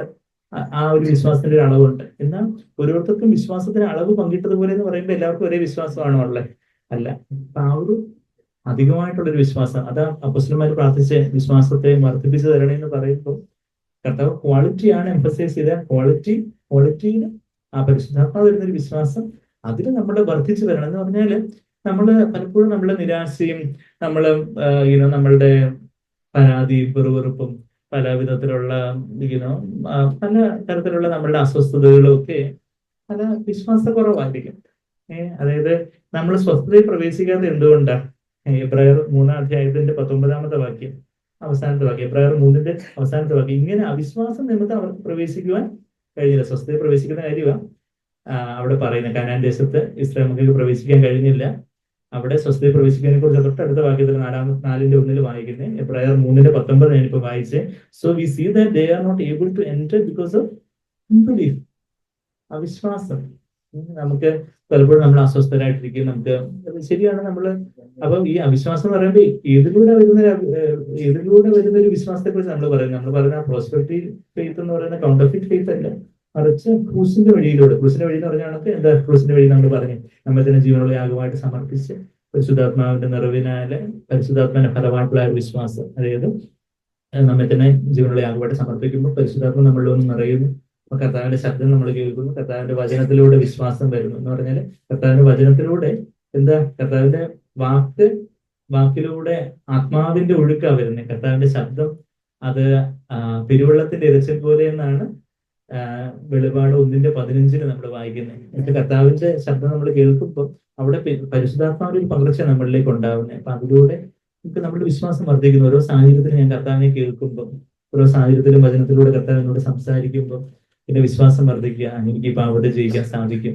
ഈ ഒരു പ്രതിബന്ധം ശരിയാണ്. എന്റെ ജോലി സ്ഥലത്ത് അല്ലെങ്കിൽ എന്റെ സാമ്പത്തിക മേഖലയിൽ അല്ലെങ്കിൽ എന്റെ വീട് പണിയില് ഇപ്പൊ ഞങ്ങൾക്ക് അവിടെ വീട് പണിയാണ് ഉള്ളത്. അല്ലെങ്കിൽ നമുക്ക് എന്തെങ്കിലും രോഗാവസ്ഥ, ഇപ്പൊ കുഞ്ഞുങ്ങൾക്ക് അടിക്കടി എന്തെങ്കിലുമൊക്കെ രോഗാവസ്ഥകൾ വരുന്നു, അതുപോലെ പല തടസ്സങ്ങൾ ചില കാര്യങ്ങളിൽ യുനോ സാത്താൻ കൊണ്ടുവരുന്ന തരത്തിലുള്ള ചില തടസ്സങ്ങളും കാര്യങ്ങളും ഒക്കെ നമ്മുടെ ജീവിതത്തിൽ ഒരുപക്ഷെ നമ്മുടെ വിശ്വാസക്കുറവ് മൂലം നമ്മള് അതിലൊക്കെ ഇങ്ങനെ കെട്ടുപിണഞ്ഞ് കിടക്കുന്ന ഒരു അവസ്ഥയിലായിരിക്കും. പക്ഷെ ഇവിടൊക്കെ കർത്താവെ എന്റെ വിശ്വാസം വർദ്ധിപ്പിച്ചു തരണേ. ഈ ഒരു മലയോട് നീങ്ങി പോകാനാണ് അവിടുന്ന് പറയുന്നുണ്ടെങ്കിൽ കർത്താവെ അതോട് വിശ്വാസത്തോട് പറയുവാൻ എന്നെ സഹായിക്കണം. അത് ഇപ്പൊ എബ്രായർ 3:19 സ്വസ്ഥത. കർത്താവെ എന്റെ ഹൃദയത്തില് പല കാര്യത്തിലും അസ്വസ്ഥമായിട്ടിരിക്കുന്നതിന് കാരണം എനിക്ക് വിശ്വാസമില്ല. അതിന് തൊട്ട് മുമ്പ് ആ എബ്രായർ 3:13 വാക്യത്തിൽ എന്താ പറയുന്നേ? അവിശ്വാസമുള്ള നല്ല ഹൃദയം എന്നാണ് പറയുന്നത്. ദുഷ്ടഹൃദയ, ദുഷ്ട എന്നൊക്കെയുള്ള വാക്ക് നമുക്ക് അതൊക്കെ ഏറ്റവും നീചമായിട്ടുള്ള വാക്കാണ്. പക്ഷെ പരിശുദ്ധാത്മാവ് അതാ ഉപയോഗിച്ചിരിക്കുന്നത്, ഈവിൾ ഹാർട്ട് ഓഫ് അൺബിലീഫ്. എബ്രായർ 3:13 ഞാനിപ്പോ വായിച്ച്, നിങ്ങളിൽ ആരും പാപത്തിന്റെ ചതിയാൽ കഠിനപ്പെട്ടു പോകാതിരിക്കുന്ന ഇന്നെന്ന് പറയുന്നിടത്തോളം നാളെ അതിന്റെ അതിന്റെ ഈവിൾ ഹാർട്ട് ഓഫ് അൺബിലീഫ് എന്ന അതിന്റെ 12ാമത്തെ വാക്യമാണ്. സഹോദരന്മാരെ, ജീവിതത്തിലെ ദൈവത്തെ ത്യജിച്ച് കളയാതിരിക്കേണ്ടതിന് അവിശ്വാസമുള്ള ദുഷ്ടഹൃദയം. ഞാൻ 13 പറഞ്ഞ് എബ്രായർ 3:12 അവിശ്വാസമുള്ള ദുഷ്ടഹൃദയം. നമ്മളുടെ കർത്താവിനെ വിശ്വസിക്കാതിരിക്കുമ്പോ എന്താ ദുഷ്ടഹൃദയം, ഈവിൾ ഹാർട്ടാണ്. അതായത് എനിക്ക് അത്ര കുറച്ച് വിശ്വാസം കുറച്ച് കുറവാണ്, അത്രയൊക്കെ ഉള്ളൂ ഞങ്ങൾക്ക് പാരമ്പര്യമായിട്ട് ഞങ്ങൾക്ക് അത്രയും വിശ്വാസമൊക്കെ ഉള്ളൂ. അങ്ങനെ പറഞ്ഞിരിക്കാൻ അയ്യോ നിങ്ങൾ ദുഷ്ടഹൃദയമാണെന്ന പരിശുദ്ധാത്മ നമ്മളോട് പറയുന്നത്. കർത്താവേ എനിക്ക് ആ ദുഷ്ടത വേണ്ട. അത് കഴിഞ്ഞിട്ട് പിന്നെ 4-ാം അധ്യായത്തിന്റെ 2ാമത്തെ വാക്യത്തിൽ എന്താ പറയുന്നത്? അവരെ പോലെ നാമും ഒരു സദ്വർത്തമാനം കേട്ടവരാകുന്നു. കർത്താവിന്റെ സ്വസ്ഥത സ്വസ്ഥത എന്ന് പറഞ്ഞാൽ അതിപരിശുദ്ധ സ്ഥലത്തിലേക്ക് പ്രവേശിക്കുന്നതാണ്. ആ സ്വസ്ഥത അതിപരിശുദ്ധ സ്ഥലത്താണെന്നൊക്കെയാണ് എബ്രായർ 10:20 വാക്യത്തിലേക്കൊക്കെ പറഞ്ഞു വരുമ്പോൾ ഈ എബ്രായ ലേഖനം പറയുന്നേ. അപ്പോ അവരെ പോലെ നാം ഒരു സദ്വർത്തമാനം കേട്ടവരാകുന്നു, എങ്കിലും കേട്ടവരിൽ വിശ്വാസമായി പരിണമിക്കായക കൊണ്ട് കേട്ട വചനം അവർക്ക് ഉപകാരമായി വന്നില്ല. They did not the word they heard did not profit them because it was not united by faith in those who heard. ആ കേട്ട വചനങ്ങള് വിശ്വാസത്തോട് അവരങ്ങ് കൂട്ടിയണച്ചില്ല, അല്ലെങ്കിൽ കേട്ടവർക്ക് അത് വിശ്വാസമായി പരിണമിച്ചില്ല. കേട്ടത് ആ സൗരങ്ങൾ അങ്ങനെയൊക്കെ എന്തെങ്കിലുമൊക്കെ പറയും. നമ്മുടെ ജീവിതത്തിലെ പ്രയാസമൊക്കെ അവർക്കറിയാവോ? അവരിങ്ങനെ എന്തെങ്കിലുമൊക്കെ പ്രസംഗമേടെ എന്തെങ്കിലുമൊക്കെ വർത്താനം പറഞ്ഞിട്ടിരിക്കും. അപ്പൊ വിശ്വാസം വരും. മറിച്ച് കർത്താവെ അവിടുത്തെ വചനമാണ്, കർത്താവെ അവിടുന്നാണ് തരുട് ചെയ്യുന്നത്, കർത്താവെ ഞാൻ വിശ്വസിക്കുന്നു എന്ന് പറയുമ്പോൾ കർത്താവെ മർക്കോസിലല്ലേ അദ്ദേഹം പറഞ്ഞ മർക്കോസ് 9:24 തോന്നുന്നു, ഒരു പയ്യന്റെ അച്ഛൻ പറയുന്നുണ്ടല്ലോ, എന്റെ അവിശ്വാസം പൊറുക്കണമേ ഞാൻ വിശ്വസിക്കുന്നു. അത് നമ്മളെ എത്ര ബലഹീനല്ല. മർക്കോസ് 9 അത് തന്നെ, മർക്കോസ് 9:24 അവിടെ അതെ, അവിടെ ഒരു ഒരു പയ്യൻ, ഒരു ബാലകന്റെ അച്ഛൻ വന്ന് അവനിങ്ങനെ ഒരു ആത്മാവ് അവനെ ഇങ്ങനെ അപസ്മാര രോഗം മാതിരിയുള്ള കാര്യങ്ങളിലേക്കൊക്കെ നയിക്കുന്നു എന്നൊക്കെയുള്ള കാര്യമൊക്കെ പറയുമ്പോൾ ശിഷ്യന്മാർക്ക് ഇതൊന്നും പറ്റിയില്ല, അവനെ ഒന്നും ശരിയാക്കാൻ പറ്റിയില്ല. അത് കഴിഞ്ഞിട്ട് മറുരൂപം വരുന്ന കർത്താവ് താഴെ ഇറങ്ങി വരുന്ന സമയമാണ്. അപ്പോ അങ്ങക്ക് 22ാമത്തെ വാക്യത്തില് എന്താ, നിന്നാൽ വല്ലതും കഴിയുമെങ്കിൽ മനസ്സിലിഞ്ഞ ഈ ശിഷ്യന്മാർക്ക് കഴിഞ്ഞില്ല, നിനക്ക് എന്തെങ്കിലും കഴിയുവാണെങ്കിൽ പറ്റുവാണെങ്കിൽ കർത്താവേ നിനക്ക് ശക്തി ഉണ്ടെങ്കിൽ ഇതൊക്കെ ചെയ്തു എന്ന് നമ്മൾ പറയുന്നത്. അപ്പൊ നിനക്ക് കഴിയുമെങ്കിൽ, അപ്പൊ കർത്താവ് ആ അവിശ്വാസത്തെ ശാസിക്കുക. കർത്താവിന് അവിടെ ഒരു മിറക്കിൾ ചെയ്യണമെങ്കിൽ അവിശ്വാസത്തെ ശാസിക്കേണ്ടത് വെച്ചാൽ അവിശ്വാസ നിമിത്തം നസ്രത്തിലൊന്നും പല കാര്യങ്ങളും ചെയ്യാൻ പറ്റിയില്ലെന്നൊക്കെ നമ്മുടെ മത്തായി 13:58 വായിക്കുന്നുണ്ട്. ഇവിടെ കർത്താവ് അവിടെ കഴിയുമെങ്കിൽ എന്നോ, അതാ നമ്മള് അതിന്റെ ഇഫ് യു ക്യാൻ 23ാമത്തെ വാക്യം മർക്കോസ് 9:23 യേശു അവനോട് നിന്നെ കഴിയുമെങ്കിൽ എന്നോ, വിശ്വസിക്കുന്നതിന് സകലവും കഴിയും എന്ന് കർത്താവ്. അപ്പൊ അദ്ദേഹം പറയുന്ന ആ ബാലകന്റെ അപ്പം ഉടനെ നിലവിളിച്ച്, അയ്യോ കർത്താവേ ഞാൻ വിശ്വസിക്കുന്നു, എന്റെ അവിശ്വാസത്തിന് സഹായിക്കണമേ. Lord I believe. അയ്യോ ഞാൻ വിശ്വസിക്കുന്ന കർത്താവേ, ഇവനെ എങ്ങനെയെങ്കിലും ഒന്ന് ശരിയാക്കണേ, എന്റെ അവിശ്വാസം പൊറുക്കണമേ. അതാണ് നമ്മളുടെ അവസ്ഥ. കർത്താവേ ശരി, ഞാൻ വിശ്വസിക്കുന്നു, അതേ അസുഖത്തിന് കർത്താവേ ശരിയാണ്, എനിക്ക് അവിശ്വാസം ഉണ്ട്, എന്നോട് പൊറുക്കണമേ എന്ന് പറയുന്നത്. അത് എന്റെ തൊട്ടടുത്ത അധ്യായത്തില് മർക്കോസ് 10:27 വാക്യത്തില് എന്താ കർത്താവ് പറയുന്നേ? 10:27 മർക്കോസ് 10:27 ദൈവത്തിന് എല്ലാ സകലവും സാധ്യമല്ലോ, മനുഷ്യനാൽ അസാധ്യം. അതായത് മനുഷ്യർക്ക് അസാധ്യം തന്നെ ദൈവത്തിന് അല്ലതാനും, ദൈവത്തിന് സകലവും സാധ്യമാണ്. ദൈവത്തിന് എല്ലാം സാധ്യമാണ്, പിന്നെ ആർക്കാ എല്ലാം സാധ്യം? ഈ ലോകത്തില് എല്ലാം സാധ്യമായിട്ടുള്ള 2 പേർക്കാ. ആർക്കാ? ഒന്ന് ദൈവത്തിന്, പിന്നെ രണ്ടാമത് വിശ്വസിക്കുന്ന ആൾക്ക്. ഓ, എത്ര വലിയൊരു പദവി അതില്. ദൈവത്തിനെല്ലാം സാധ്യത. ഈ ദൈവത്തെ അങ്ങ് കൂട്ടുപിടിച്ച് ആ അയാൾക്കും എല്ലാം സാധ്യമാണ് വെച്ചാല് ഇലക്ട്രിസിറ്റിയില് ഓരോത് കത്തുന്ന ആ ഇലക്ട്രിസിറ്റി വേറൊരു വയറിലോട്ട് കിട്ടിയ ആ വയറ് അവിടെയും ബൾബ് എരിയും എന്ന് പറയുന്നത് പോലെ ദൈവത്തിനെല്ലാം സാധ്യമാ. വിശ്വസിക്കുന്ന പറയുമ്പോൾ നമുക്ക് തോന്നുന്ന കാര്യങ്ങൾ വിശ്വസിക്കുന്നതല്ല, ദൈവം പറയുന്ന കാര്യങ്ങൾ, ദൈവത്തിന്റെ വചനം, ദൈവം നമ്മുടെ ജീവിതത്തിലെ പ്രായോഗിക സിറ്റുവേഷൻസിൽ ഓരോ കാര്യങ്ങൾ പറയുന്നത് അതങ്ങ് വിശ്വാസത്തോടെ ഏറ്റെടുക്കുന്നത്. കർത്താവ് അവിശ്വാസത്തെ ശാസിച്ച കാര്യമൊക്കെ നമ്മള് കർത്താവ് അത്ഭുതപ്പെട്ട രണ്ടിടങ്ങള്. കർത്താവ് എന്തിലൊക്കെ അത്ഭുതപ്പെട്ടെ നമ്മൾ സാക്ബറിൽ കേട്ടിട്ടുള്ള കാര്യമാണ്. മത്തായി 8-ാം അധ്യായത്തില് കാണുന്നുണ്ട് കർത്താവ് അത്ഭുതപ്പെട്ട ഒരു കാര്യം. അവിടെ ശതാധിപന്റെ വിശ്വാസത്തെ കണ്ട് അത്ഭുതപ്പെട്ടു. അത് കേട്ടിട്ട് കർത്താവ് അതിശയിച്ചു. 8:10 മത്തായി 8:10 അത് കേട്ടിട്ട് യേശു അതിശയിച്ചു. പിൻചെല്ലുന്നവരോട് പറഞ്ഞത്, ഇസ്രായേലിൽ ഇത്ര വലിയ വിശ്വാസം കണ്ടിട്ടില്ല എന്ന് ഞാൻ സത്യമായിട്ട് നിങ്ങളോട് പറയുന്നു. അവിടെ ആ വിശ്വാസം, ഇന്ന് നമ്മള് വിശ്വാസം കൂടാതെ കർത്താവിനെ ആർക്ക് പ്രസാദിക്കാൻ സാധിക്കില്ല എന്ന് പറയും. നമ്മളുടെ ആ വിശ്വാസം കാണുമ്പോൾ കർത്താവ് വലിയ സന്തോഷത്തോടെ അത്ഭുതം കുറവും എന്റെ കുഞ്ഞ് എന്നെ വിശ്വസിക്കുന്നു. ഇപ്പം നമ്മുടെ കുഞ്ഞുങ്ങൾ നമ്മൾ പറയുന്ന അതുപോലെ അങ്ങ് വിശ്വസിച്ച് എന്തെങ്കിലും ചെയ്യുമ്പോൾ നമുക്ക് തന്നെ എന്തൊരു സന്തോഷവും. എന്റെ കുഞ്ഞുങ്ങൾ എന്നെ അതുപോലെ ട്രസ്റ്റ് ചെയ്യുന്നുണ്ട്, വിശ്വസിക്കുന്നുണ്ട്. അവര് അതുപോലെ അച്ഛൻ പറഞ്ഞ അത് വാക്കാന്ന് അവർക്ക് അറിയാം, അവർ വെറുതെ കളിപ്പിക്കാൻ പറയത്തില്ലെന്ന് അറിയാം എന്ന് അവര് നമ്മളെ വിശ്വസിക്കുന്ന നമുക്ക് അത്ര വലിയ സന്തോഷമാണ്. പറഞ്ഞാൽ കർത്താവിന് വലിയ സന്തോഷവും. ഇസ്രായേൽ യഹൂദന്മാരുടെ ഇടയിൽ പോലും ഇത്ര ഈ റോമൻ പട്ടാള അധിപന്റെ ഈ വലിയ മിലിറ്ററി ഓഫീസറിന്റെ അത്രയും വിശ്വാസം ഞാൻ കണ്ടിട്ടില്ല. അവന്റെ താഴ്മ നമ്മളോട് താഴ്മയിലാണ് വിശ്വാസം. വെച്ചാൽ താഴ്മ എന്ന് പറഞ്ഞാൽ നമ്മൾ തന്നെ അതുപോലെ താഴ്ത്തി ഏൽപ്പിക്കുമ്പോഴേ പരിശുദ്ധാത്മാ വിശ്വാസത്തിൽ നമ്മൾ നിൽക്കുന്നത്. അവരുടെ താഴ്മ എന്താ, നീ എന്റെ പുറകെ വരാൻ പോലും എനിക്ക് യോഗ്യതയില്ല എന്നൊക്കെ അവൻ പറയുന്ന, അത് അവന്റെ വേലക്കാരനെ പ്രധാനം കരുതുന്ന ആ ഒരു കരുതലുള്ള ആ താഴ്മയുള്ള പട്ടാളക്കാരനെ നമ്മളവിടെ കാണുന്നത്. കർത്താവ് വേറെ അത്ഭുതപ്പെട്ട ഒരു കാര്യം മർക്കോസ് 6:6 നമ്മൾ കാണുന്നുണ്ട്. മർക്കോസ് 6:6 എന്താ കണ്ടേ, അവരുടെ അവിശ്വാസ ഹേതുവായി അവൻ ആശ്ചര്യപ്പെട്ടു. അവൻ ചുറ്റുമുള്ള ഊരിൽ ഉപദേശിച്ചുകൊണ്ട് സഞ്ചരിച്ചു പോകുന്നു. അതായത് 5-ാമത്തെ വാക്യത്തിൽ ഏതാനും ചില രോഗികളുടെ മേൽ കൈവച്ച് സൗഖ്യം വരുത്തിയതല്ലാതെ അവിടെ വീര്യപ്രവൃത്തി ഒന്നും ചെയ്യാൻ കർത്താവിന് കഴിഞ്ഞില്ല. എവിടെ നസറേത്തില് കർത്താവ് ജനിച്ചു വന്നത്. ഓ, ഇതാ അച്ഛന്റെ മകനല്ലേ വന്നിരിക്കുന്നു, ഓ വലിയ ആള് ചമയാൻ വന്നിരിക്കുന്നു, ഇവനെ കൊണ്ട് എന്തോ പറ്റാൻ അവര് പുച്ഛിച്ചു. ഒരു പ്രവാചകനെ സ്വന്തം പട്ടണത്തില് ഇതിന് ബഹുമാനമില്ലെന്ന് പറഞ്ഞതുപോലെ. അപ്പൊ അവിശ്വാസം ഹേതുവായിട്ട് വണ്ടോടെ എങ്ങനെ അവർക്ക് ഇങ്ങനെ വിശ്വസിക്കുക എങ്ങനെ കഴിയുന്നു എന്ന് കർത്താവ് പറയുന്ന ഒരു കാര്യം. ഈവൻ മത്തായി 13 അവസാനത്തെ വാക്യത്തില അവിശ്വാസ നിമിത്തം എന്നുള്ളൊരു കാര്യം തന്നെ അവിടെ അങ്ങനെ ഒരു വാക്യമായിട്ട് തന്നെ നമ്മളത് വായിക്കുന്നുണ്ട്. 58-ാമത്തെ വാക്യം മത്തായി 13:58 അവരുടെ അവിശ്വാസ നിമിത്തം. അത് ഇത് നസ്രയത്തിന്റെ കാര്യം ആ കോണ്ടാക്ട് മത്തായിയുടെ സുവിശേഷത്തിൽ പറയാം. അവിശ്വാസ നിമിത്തം അവിടെ വളരെ വീര്യപ്രവൃത്തികൾ ചെയ്തില്ല എന്നുള്ളൊരു കാര്യം. നമ്മളുടെ ജീവിതത്തില് ആ ഒരു വാക്യം കൂടെ ഞാൻ പറഞ്ഞുകൊണ്ടിരുന്ന ഇനി 2 മണിക്കൂർ പറഞ്ഞുകൊണ്ടിരിക്കുക. അതുകൊണ്ട് ഒരു അവസാനം ഒടുവിൽ സഹോദരന്മാരെ എന്താ ഇവിടെ അത് സങ്കീർത്തനം അവിടെ ദൈവത്തെ നമ്മൾ ലിമിറ്റ് ചെയ്യുക. അത് ആ ട്രാൻസ്ലേഷൻ 1-2 വാക്കും കൂടെ സങ്കീർത്തനം പെട്ടെന്ന് പറയാം. 78-41 സങ്കീർത്തനം 78-41 വാക്യത്തില് അത് ശരിക്കും അത് KJV പരിഭാഷയിലാണ് അത് ക്ലിയർ ആയിട്ട് രണ്ടർത്ഥമുള്ള ഒരു വാക്ക് അവിടെ എബ്രായ ഭാഷയിൽ ഉപയോഗിച്ചിരിക്കുന്നത്. സങ്കീർത്തനം 78-41 അവർ പിന്നെയും ഇസ്രായേൽ മക്കളെ കുറിച്ച് പറയാം. അവർ പിന്നെയും ദൈവത്തെ പരീക്ഷിച്ചു, ഇസ്രായേലിന്റെ പരിശുദ്ധനെ മുഷിപ്പിച്ചു. ആ മുഷിപ്പിച്ചു എന്നുള്ള വാക്ക് NASB ന്യൂ അമേരിക്കൻ സ്റ്റാൻഡേർഡ് വേർഷനിൽ the Holy One of Israel വേദനിപ്പിച്ചു എന്ന് എഴുതിയിരിക്കുന്നത്. Again and again they tempted God and pained the Holy One of Israel. എന്നാൽ KJV-യിലും NKJV-യിലും ദി ലിമിറ്റഡ് എന്ന് പറഞ്ഞാല് അവർ ദൈവത്തെ ലിമിറ്റ് ചെയ്തു. ദൈവത്തിന് ഇത്രയൊക്കെ പറ്റത്തുള്ളൂ, അതിൽ കൂടുതലൊന്നും പറ്റത്തില്ല. ദൈവത്തെ അങ്ങ് പരിമിതപ്പെടുത്തി.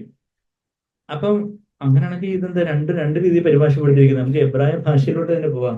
ടവ എന്ന് പറഞ്ഞൊരു പദം അവിടെ ഉപയോഗിച്ചിരിക്കുന്നത്. ആ ടവ എന്നുള്ള പദത്തിന് ഈ 2 അർത്ഥഭേദമുണ്ട്. അതിന്റെ 2 റൂട്ട് മീനിങ് ചിന്തിക്കുമ്പോൾ ടു പെയിൻ ഓർ ട്രബിൾ എന്നുള്ളൊരു അർത്ഥമുണ്ട്. ആ ടവ എന്നുള്ള വാക്കിന് ലിമിറ്റ്, മാർക്ക്, സെറ്റ് മാർക്ക് എന്നൊരു അർത്ഥമുണ്ട്. ലിമിറ്റ് പരിമിതപ്പെടുത്തുക, പരിമിതി എന്നുള്ളൊരു അർത്ഥവും കൂടെ ഉണ്ട്. അപ്പം ശരിക്കും പറഞ്ഞാൽ അത് രണ്ടും ശരിയാ. അവിശ്വാസം, അവർ ദൈവത്തെ പരീക്ഷിക്കുമ്പോൾ നമ്മൾ പല കാര്യങ്ങളിലും കർത്താവിനെ അക്കാര്യം ചെയ്യാനൊക്കെ ഇക്കാര്യം ചെയ്യാനൊക്കെ അതൊന്നും ചെയ്യാൻ നമുക്ക് എന്റെ പരീക്ഷയ്ക്ക്, എന്റെ ഭാവി, എന്റെ കുഞ്ഞുങ്ങൾ, അവരുടെ പഠിത്തം, അതൊക്കെ ദൈവത്തിന് എന്തെങ്കിലും പറ്റുമോ എന്ന് പറയുമ്പോൾ നമ്മൾ ദൈവത്തിന്റെ ഒരു കയറെടുത്ത് കർത്താവിന്റെ കർത്താവിനുണ്ടെങ്കിൽ കർത്താവിന് പല കാര്യങ്ങൾ ചെയ്യണമെന്നുണ്ട്. നമ്മളൊരു കയറെടുത്ത് വടമെടുത്ത് കർത്താവിന്റെ കൈയൊക്കെ ഇങ്ങനെ ചുരുട്ടി കൂട്ടി കെട്ടി ഒഴുകി മറിച്ച് കർത്താവിനൊന്നും ചെയ്യാൻ പറ്റത്തില്ല.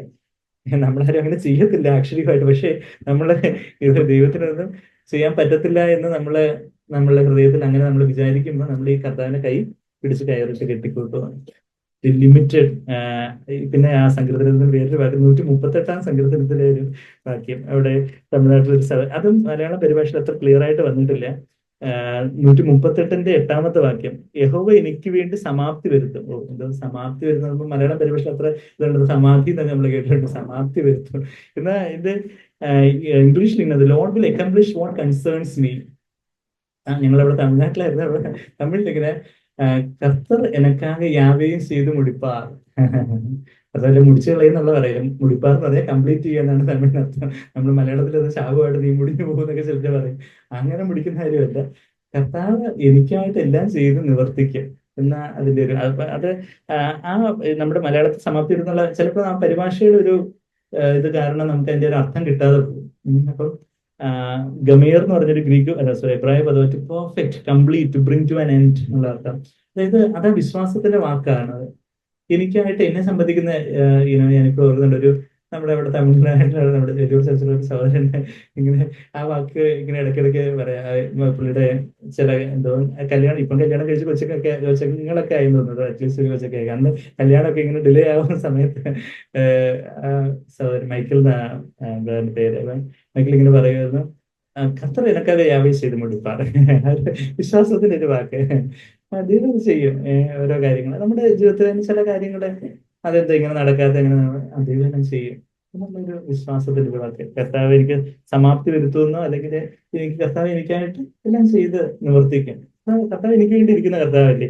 അനൈത്യം ചെയ്ത് മുടിക്കും ആവിയാണവരെ എന്ന് പറഞ്ഞാൽ അത് തമിഴായി പോയി അല്ലെ. ഇയ്യോബിന്റെ പുസ്തകം 42 അധ്യായത്തിന്റെ അവസാനത്തെ 42 അധ്യായത്തിലെ ആ അനൈത്യം ചെയ്ത് മുടിക്കും ആവിയാണവർ എന്നുള്ളൊരു ആ ഒരു പാട്ട് ഇതിൽ നിന്നാണ് വന്നത്. ഇയ്യോബിന്റെ പുസ്തകത്തിലേക്ക് നമ്മൾ പോവുകയാണെങ്കിൽ അത് അതിന്റെ ഒരു ടെസ്റ്റിമണി എന്ന് പറഞ്ഞാൽ ഞങ്ങളുടെ കല്യാണത്തിന്റെ സംഭവ വികാസങ്ങൾ നിങ്ങൾക്ക് എല്ലാവർക്കും അറിയാമായിരിക്കും. അപ്പൊ കല്യാണത്തിന്റെ അന്ന് രാവിലെ ഞാൻ അച്ഛനും അമ്മയും കൂടെ സ്ത്രീകളെ എടുക്കാനായിട്ട് കാറിലോട്ട് അങ്ങോട്ട് പോകാൻ വേണ്ടി ഞാൻ റെഡിയാവുന്ന സമയത്ത് അപ്പൊ ഈ തമിഴ്നാട്ടിൽ നിന്ന് ആണല്ലോ വെല്ലൂരിൽ നിന്ന് വരുമ്പോ ഈ തമിഴ് പാട്ടുകളൊക്കെ ഇങ്ങനെ മൊബൈലിൽ ഓടിക്കൊണ്ടിരിക്കും. അപ്പോ രാവിലെ അന്ന് ഓടിയ പാട്ടാണ് അനൈത്തെയും ചെയ്ത് മുടിക്കും ആവിയാണവരെ നീ നിനയത്തത് ഏതുമേ തടപെടാതയ്യ ജല്.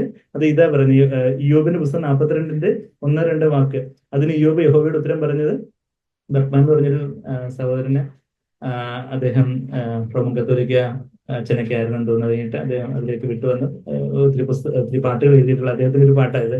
അപ്പൊ അത് ഇതിൽ നിന്ന് അദ്ദേഹം എടുത്ത്, നിനക്ക് സകലവും കഴിയുമെന്നും നിന്റെ ഉദ്ദേശമൊന്നും അസാധ്യമല്ലെന്നും ഞാൻ അറിയുന്നു എന്ന്. അത് നീ നിനയത്തതൊന്നും തടയപ്പെടാതെ, അതൊന്നും ആർക്ക് തടസ്സപ്പെടുത്താനൊക്കത്തില്ല. അനീത്തയെല്ലാം നീ കർത്താവ് ചെയ്തു മുടിക്കും.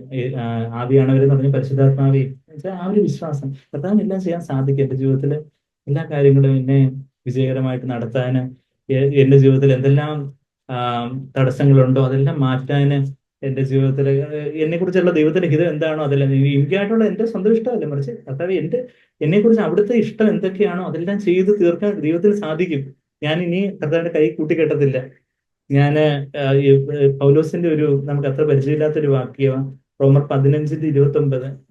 ഒത്തിരി വർഷങ്ങൾക്ക് മുമ്പ് സാങ്ക്വറിന്റെ എനിക്ക് Romans verse to verse Bible study ഞാൻ കേൾക്കുമ്പോൾ എന്റെ ഹൃദയത്തിൽ പതിഞ്ഞ ഒരു വാക്കാണ്. ഞാൻ അധികം അത് ഷെയർ ചെയ്തിട്ടുണ്ടോ എന്ന് എനിക്കറിയത്തില്ല. 15:29 റോമർ 15:29 ഇങ്ങനെ പറയുന്നു, ഞാൻ നിങ്ങളുടെ അടുക്കൽ വരുമ്പോൾ ക്രിസ്തുവിന്റെ അനുഗ്രഹ പൂർത്തിയോടെ വരും എന്ന് ഞാൻ അറിയുന്നു. എത്ര വിശ്വാസത്തോടെ പറഞ്ഞു, ഞാൻ നിങ്ങളുടെ അടുത്ത് വരുമ്പോ എനിക്കിനി അഭിഷേകം കണക്ക് കുറഞ്ഞു പോവോ, ഞാനിനി വിശ്വാസം തിരിച്ചു കളയുവോ, അല്ലെങ്കിൽ നിങ്ങൾക്ക് ഞാൻ അനുഗ്രഹമാവില്ലോ എന്ന് എനിക്ക് പറ്റി തീർച്ചയൊന്നും ഇല്ല എന്നൊക്കെ ഇങ്ങനെ എന്തോ ഒരു താഴ്മയോടെ അഭിനയിച്ച്, ഒരു വ്യാജ താഴ്മയോടെ, അങ്ങനെയുള്ള വാക്യല്ല. പൗലോസ് അപ്പോസ്തലൻ പറയുക, ഞാൻ നിങ്ങളുടെ അടുത്ത് വരുമ്പോൾ ദൈവം ചെയ്യും. ഞാൻ നിങ്ങളുടെ അടുത്ത് വരുമ്പോൾ നമുക്കിത് ചിലപ്പോൾ ആരോഗ്യൻസ്, അഹങ്കാരമായിട്ട് നമ്മൾ തെറ്റിദ്ധരിക്കും, നമ്മുടെ ഇട്ടപ്പെട്ട ബുദ്ധി ആയതുകൊണ്ട്. പക്ഷെ ദൈവത്തിന്റെ ജ്ഞാനത്തിലെ പരിശുദ്ധാത്മാവായ പൗലോസ് എന്താ പറയുന്നത്, ഞാൻ നിങ്ങളുടെ അടുത്ത് വരുമ്പോൾ ക്രിസ്തുവിന് അനുഗ്രഹ പൂർത്തിയോടെ ഞാൻ വരും. ഞാൻ എന്റെ വീട്ടിലോട്ട് പോകുമ്പോൾ, ഞാൻ എന്റെ ഭവനത്തില്, ഞാൻ എന്റെ സഭയില്, ഞാൻ എവിടെയൊക്കെ പോകുന്നു അവിടെ എല്ലാം അനുഗ്രഹ പൂർത്തിയോടെ ഞാൻ കടന്നു പോകും. കർത്താവ് എന്നെ സഹായിക്കും. നമുക്ക് പിന്നെ ഫിലിപ്പർ 4:13 നമുക്ക് പറയാതെ തന്നെ എല്ലാവർക്കും അറിയാവുന്ന വാക്യം, അതും കൂടെ പറഞ്ഞാൽ നിർത്താം. ഒടുവിൽ സഹോദരന്മാരെ, എന്നെ ശക്തനാക്കുന്നതിന് മുഖാന്തരം, ഫിലിപ്പർ 4:13 എന്താ പറയുന്നത്, എന്നെ ശക്തനാക്കുന്നതിന് മുഖാന്തരം ഞാൻ സകലത്തിലും മതിയായവനാണ്. ശരിയാണ്. അതിന്റെ other side of the coin യോഹന്നാൻ 15:5, കർത്താവിനെ കൂടാതെ നമുക്കൊന്നും ചെയ്യാൻ പറ്റത്തില്ല എന്ന്. അവിടെ തന്നെ നമ്മൾ നിൽക്കരുത്. കർത്താവിനെ കൂടാതെ ഒന്നും പറ്റത്തില്ല. എന്നാൽ കർത്താവിനെ കൊണ്ട് എല്ലാം പറ്റും. കർത്താവ് എന്നെ ശക്തിപ്പെടുത്തുമ്പോൾ എല്ലാം ചെയ്യാൻ പറ്റും. അപ്പൊ എന്റെ ജീവിതത്തിലുള്ള ചിലപ്പോ നമ്മളുടെ തന്നെ അവിശ്വാസം കാരണമായിരിക്കും ചിലപ്പം വല്ലാത്തൊരു സമ്മർദ്ദത്തിലൂടെ ഒക്കെ അടിപ്പെടുമ്പം വലിയ രോഗാവസ്ഥകളോ കാര്യങ്ങളോ ഒക്കെ ഈ അവിശ്വാസം കാരണം രോഗാവസ്ഥ വരുമോ എന്ന് പറഞ്ഞാൽ വല്ലാത്ത മെഡിക്കലി സ്പീക്കിംഗ് ഓൾസോ വല്ലാതെ മനസ്സിന് സമ്മർദ്ദമൊക്കെ വരുമ്പോൾ നമ്മുടെ പ്രതിരോധ ശക്തിയൊക്കെ കുറഞ്ഞു പോയി അങ്ങോട്ട് പോകുന്ന വൈറസും ഇങ്ങോട്ട് വരുന്ന ബാക്ടീരിയ എല്ലാം കൂടെ നമ്മളെ കയറി പിടിച്ച് നമുക്കില്ലാത്ത അസുഖങ്ങളൊക്കെ വരും. പക്ഷെ നമ്മള് ദൈവത്തിന്റെ ആ ഒരു ശക്തിയോടെ ബലത്തോടെ നിൽക്കുമ്പോൾ ദൈവം അനുവദിക്കുന്ന ശരിയാ വരും. പക്ഷെ നമ്മളുടെ ഒരു അവിശ്വാസം നിമിത്തം നമ്മളുടെ ഒരു കർത്താവിന്റെ ഒരു ആശ്രയമില്ലായ്ക നിമിത്തം നമ്മൾ ചിലപ്പം ഓരോ പ്രതികൂലങ്ങളും ഒക്കെ ഇങ്ങനെ വരുത്തി വെക്കുന്നതായിരിക്കും. കാരണം നമുക്ക് കർത്താവിന്റെ അടുക്കിലേക്ക് നമ്മൾ പാടിയതുപോലെ വൈരുവിനെ യേശുവിനായിരിക്കും നമുക്ക് വിശ്വാസം വർദ്ധിപ്പിക്കാൻ വേണ്ടി വലിയ മിഷനോ കാര്യങ്ങളോ ഒന്നുമില്ല. നമുക്ക് കർത്താവിന്റെ അടുക്കിലേക്ക് വരാൻ പറ്റുള്ളത് കർത്താവെ അപ്പോസ്തലന്മാർ പറഞ്ഞ പോലെ വിശ്വാസം വർദ്ധിപ്പിച്ചു തരണേ എന്ന് പറയുമ്പോൾ കർത്താവിന് ആഹാരം ഒരുക്കാൻ പറയും. നമ്മെ തന്നെ ജീവനുള്ള യാഗമായിട്ട് നമുക്ക് സമർപ്പിക്കാം. അവിടുത്തെ ആത്മാവിനാൽ നമുക്ക് നിറയപ്പെടാം. അപ്പോൾ ആ പരിശുദ്ധാത്മാവിന്റെ നിറവില് കർത്താവിന്റെ വചനം, കർത്താവിന്റെ ശബ്ദം നമുക്ക് കേൾക്കാൻ പറ്റും. അതാണ് നമ്മുടെ ആഹാരം. ആ വചനത്തിലൂടെ നമുക്ക് വിശ്വാസം, പരിശുദ്ധാത്മാവിന്റെ ഒരു പകർച്ച, പരിശുദ്ധാത്മാവിന്റെ ഫലമായിട്ടുള്ള ഒരു വിശ്വാസം. പിന്നെ ഗിഫ്റ്റ്, അത് ഫ്രൂട്ട് ഓഫ് ഫെയ്ത്ത്. പിന്നെ ഗിഫ്റ്റ് ഓഫ് ഫെയ്ത്ത് എന്ന് പറയുമ്പോൾ ജോർജ് മുളർ പോലെയുള്ള വിശ്വാസ വീരന്മാർക്ക് ചില സിറ്റുവേഷൻസിൽ ചില സ്പെഷ്യൽ ആയിട്ടുള്ള ഗിഫ്റ്റ് ഓഫ് ഫെയ്ത്ത്, വിശ്വാസത്തിന്റെ വരം, വിശ്വാസത്തിന്റെ ഫലമാണ് നമ്മൾ ഈ പറഞ്ഞ പ്രായോഗിക ജീവിതത്തിലുള്ള കാര്യങ്ങൾ. എന്നാൽ ചില മിനിസ്ട്രിക്കായിട്ട് ചില പ്രത്യേക ശുശ്രൂഷ നിർത്തിക്കാനായിട്ട് ദൈവം ചില അതീന്ദ്രിയമായ ചില വിശ്വാസ പെരുമാറുന്നത്. അത് വിശ്വാസത്തെ ഗിഫ്റ്റ് ഓഫ് ഫെയ്ത്തിനെ കുറിച്ചും നമ്മൾ ലേഖനത്തിൽ 12-ാം അധ്യായത്തിലേക്ക് ഗിഫ്റ്റ് ഓഫ് ഫെയ്ത്തിനെ കുറിച്ച് വായിക്കുന്നുണ്ട്. അത് നമുക്ക് ദൈവം തരുവാണെങ്കിൽ ഓഫ്കോഴ്സ് അത് നമുക്ക് എക്സസൈസ് ചെയ്യാം. എന്നാൽ ഇല്ലാതെ വിശ്വാസപരം ഇല്ലാതെ എക്സസൈസ് ചെയ്ത് ദൈവനാമം അവമാനിക്കുകയും നമ്മൾ ചെയ്യരുത് എന്ന് വിശ്വാസത്തിന്റെ ഫലം, ആ പരിശുദ്ധാത്മന്റെ ഫലമായിട്ടുള്ള വിശ്വാസം നമ്മുടെ ജീവിതത്തിൽ നമ്മളെ സംബന്ധിക്കുന്ന ദൈവം തരുന്നു. എന്നാൽ ചില കാര്യങ്ങളിൽ ദൈവം നമുക്ക് ചില അതീന്ദ്രിയ വിശ്വാസം തരും. അവിടെ വിശ്വാസത്തോടെ ഏറ്റു പറയാന് ഇപ്പൊ തന്നെ വാ തുറന്ന ഇവിടെ വരുമ്പോൾ സാക്ഷ്യം പറയാനൊക്കെ നാവിന്റെ കെട്ടൊക്കെ കർത്താവ് നമുക്ക് വേണ്ടി കെട്ടപ്പെട്ടവനായത് നമ്മുടെ നാവിന്റെ കെട്ടൊക്കെ മാറാനാണ് നമ്മളെ കഴിഞ്ഞ ആഴ്ച പറയുന്നുണ്ടായിരുന്നു. കർത്താവ് നമുക്ക് വേണ്ടി കെട്ടപ്പെട്ട അന്നാസിന്റെ അവിടുത്തെ അവർ അറസ്റ്റ് ചെയ്തപ്പോഴേ കർത്താവിനെ കെട്ടപ്പെട്ടവനായിട്ട് ഹന്നാസിന്റെ അടുത്തേക്ക് കൊണ്ടുപോയി. ഹന്നാസ് ഒരു മഹാപുരോഹിതൻ കയ്യപ്പന്റെ അടുത്തേക്കും കെട്ടപ്പെട്ടവനായിട്ട് അയച്ചതായിട്ടൊക്കെ യോഹന്നാൻ 18-ാം അധ്യായത്തിൽ വായിക്കുന്നുണ്ട്. കർത്താവ് നമുക്ക് വേണ്ടി കെട്ടപ്പെട്ടത് നമ്മളുടെ എല്ലാ നാവിന്റെ കെട്ട അഴിക്കാൻ വേണ്ടി. അപ്പൊ നമ്മള് വിശ്വാസത്തോടെ വന്ന് ഞാൻ വിശ്വസിക്കുന്നു അതുകൊണ്ട് ഞാൻ ഏറ്റുപറയുന്നു എന്ന് 2 Corinthians 4-ാം അധ്യായത്തിന് 14-ാമത്തെ വാക്യത്തിലാണെന്ന് തോന്നുന്നു. അതുകൂടെ ഒന്ന് വായിച്ച ഒടുവിൽ സഹോദരന്മാരെ ഞാൻ ഇരിക്കാൻ പോവാണ്. 2 Corinthians 4-ന്റെ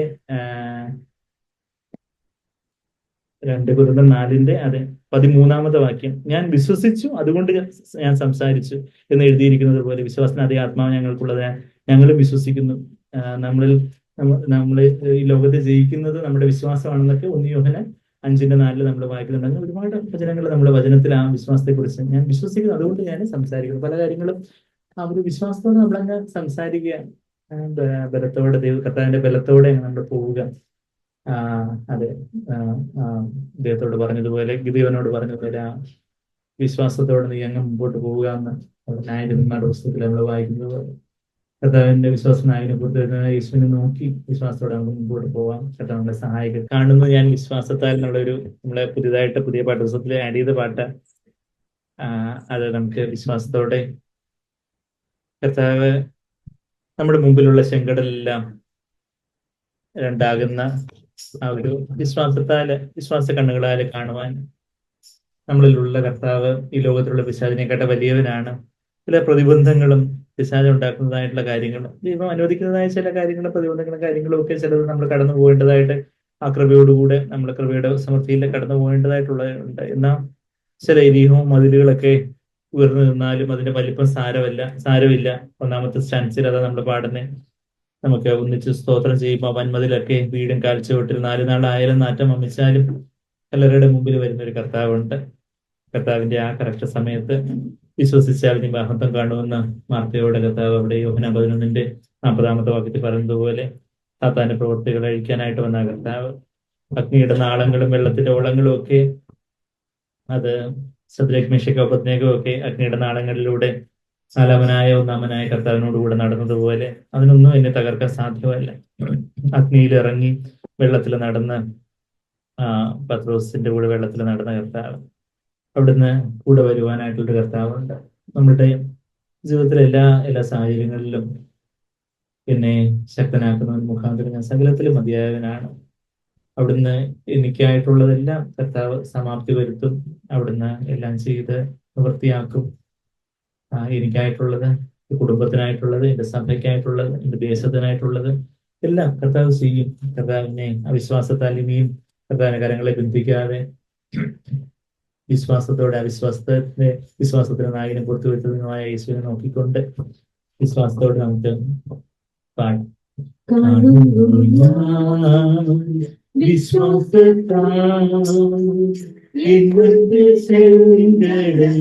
രണ്ടാകുന്നു കാണുന്നു ഞാൻ വിശ്വാസത്താൽ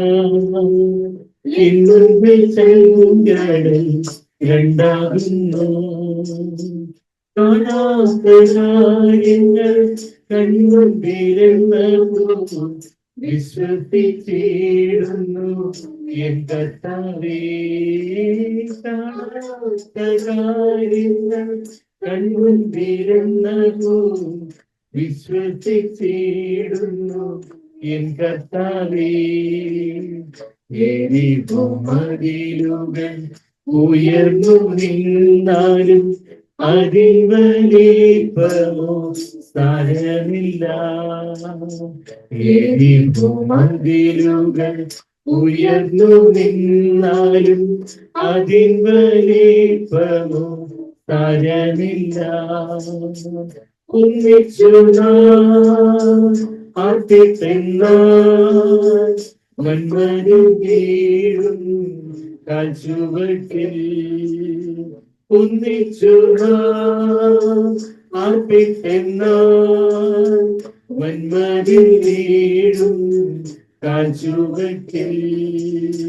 കാണുന്നു ഞാൻ വിശ്വാസത്താൽ എൻ മുൻപിൽ ചെങ്കടൽ രണ്ടാകുന്നു. നാളുനാളായാലും മാറ്റം വീഴ്ചാലും കല്യാണം മുൻപിൽ കർത്തൻ വരും. നാളുനാളായാലും നാറ്റം വീഴ്ചാലും കല്യാണം മുൻപിൽ കർത്തൻ വരും. വിശ്വസിച്ചാൽ മഹത്വം കാണും. തന്റെ പ്രവൃത്തികൾ അഴിഞ്ഞിടും. വിശ്വസിച്ചാൽ മഹത്വം കാണും. തന്റെ പ്രവൃത്തികൾ അഴിഞ്ഞിടും. കാണുന്നു ഞാൻ വിശ്വാസത്താൽ എൻ മുൻപിൽ ചെങ്കടൽ രണ്ടാകുന്നു. നാളങ്ങൾ വെള്ളത്തിനോളങ്ങൾ എന്നെ തകർക്കുവാൻ സാധ്യമല്ല. അഗ്നിതന്നാളങ്ങൾ വെള്ളത്തിനോളങ്ങൾ എന്നെ തകർക്കുവാൻ സാധ്യമല്ല.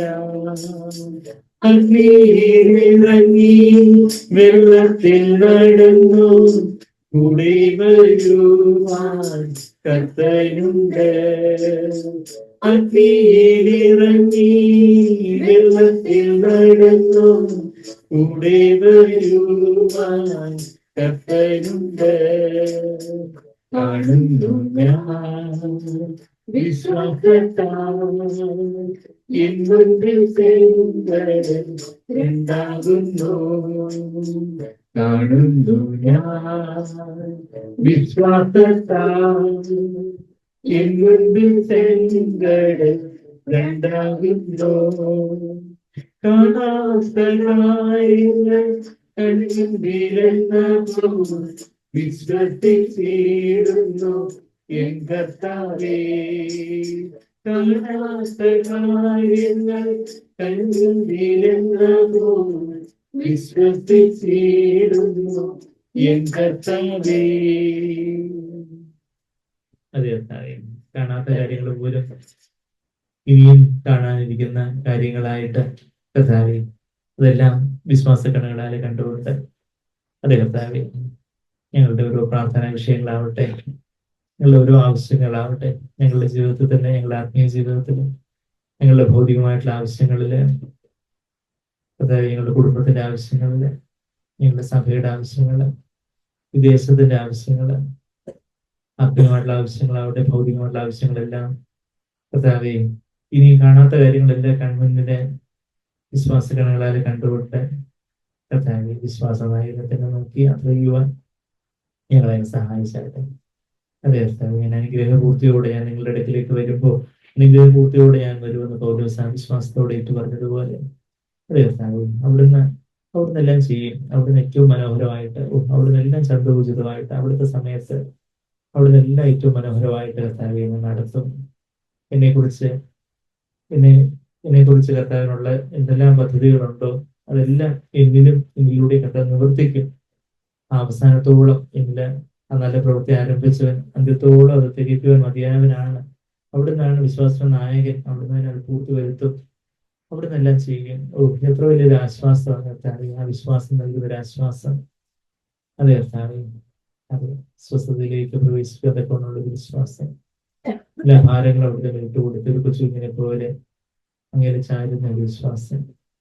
എരിഹവും അതിരുകളൊക്കെ ആ സ്തോത്രത്തിന്റെ ശബ്ദത്തില് അതെല്ലാം താഴെ വീഴുകയില്ല.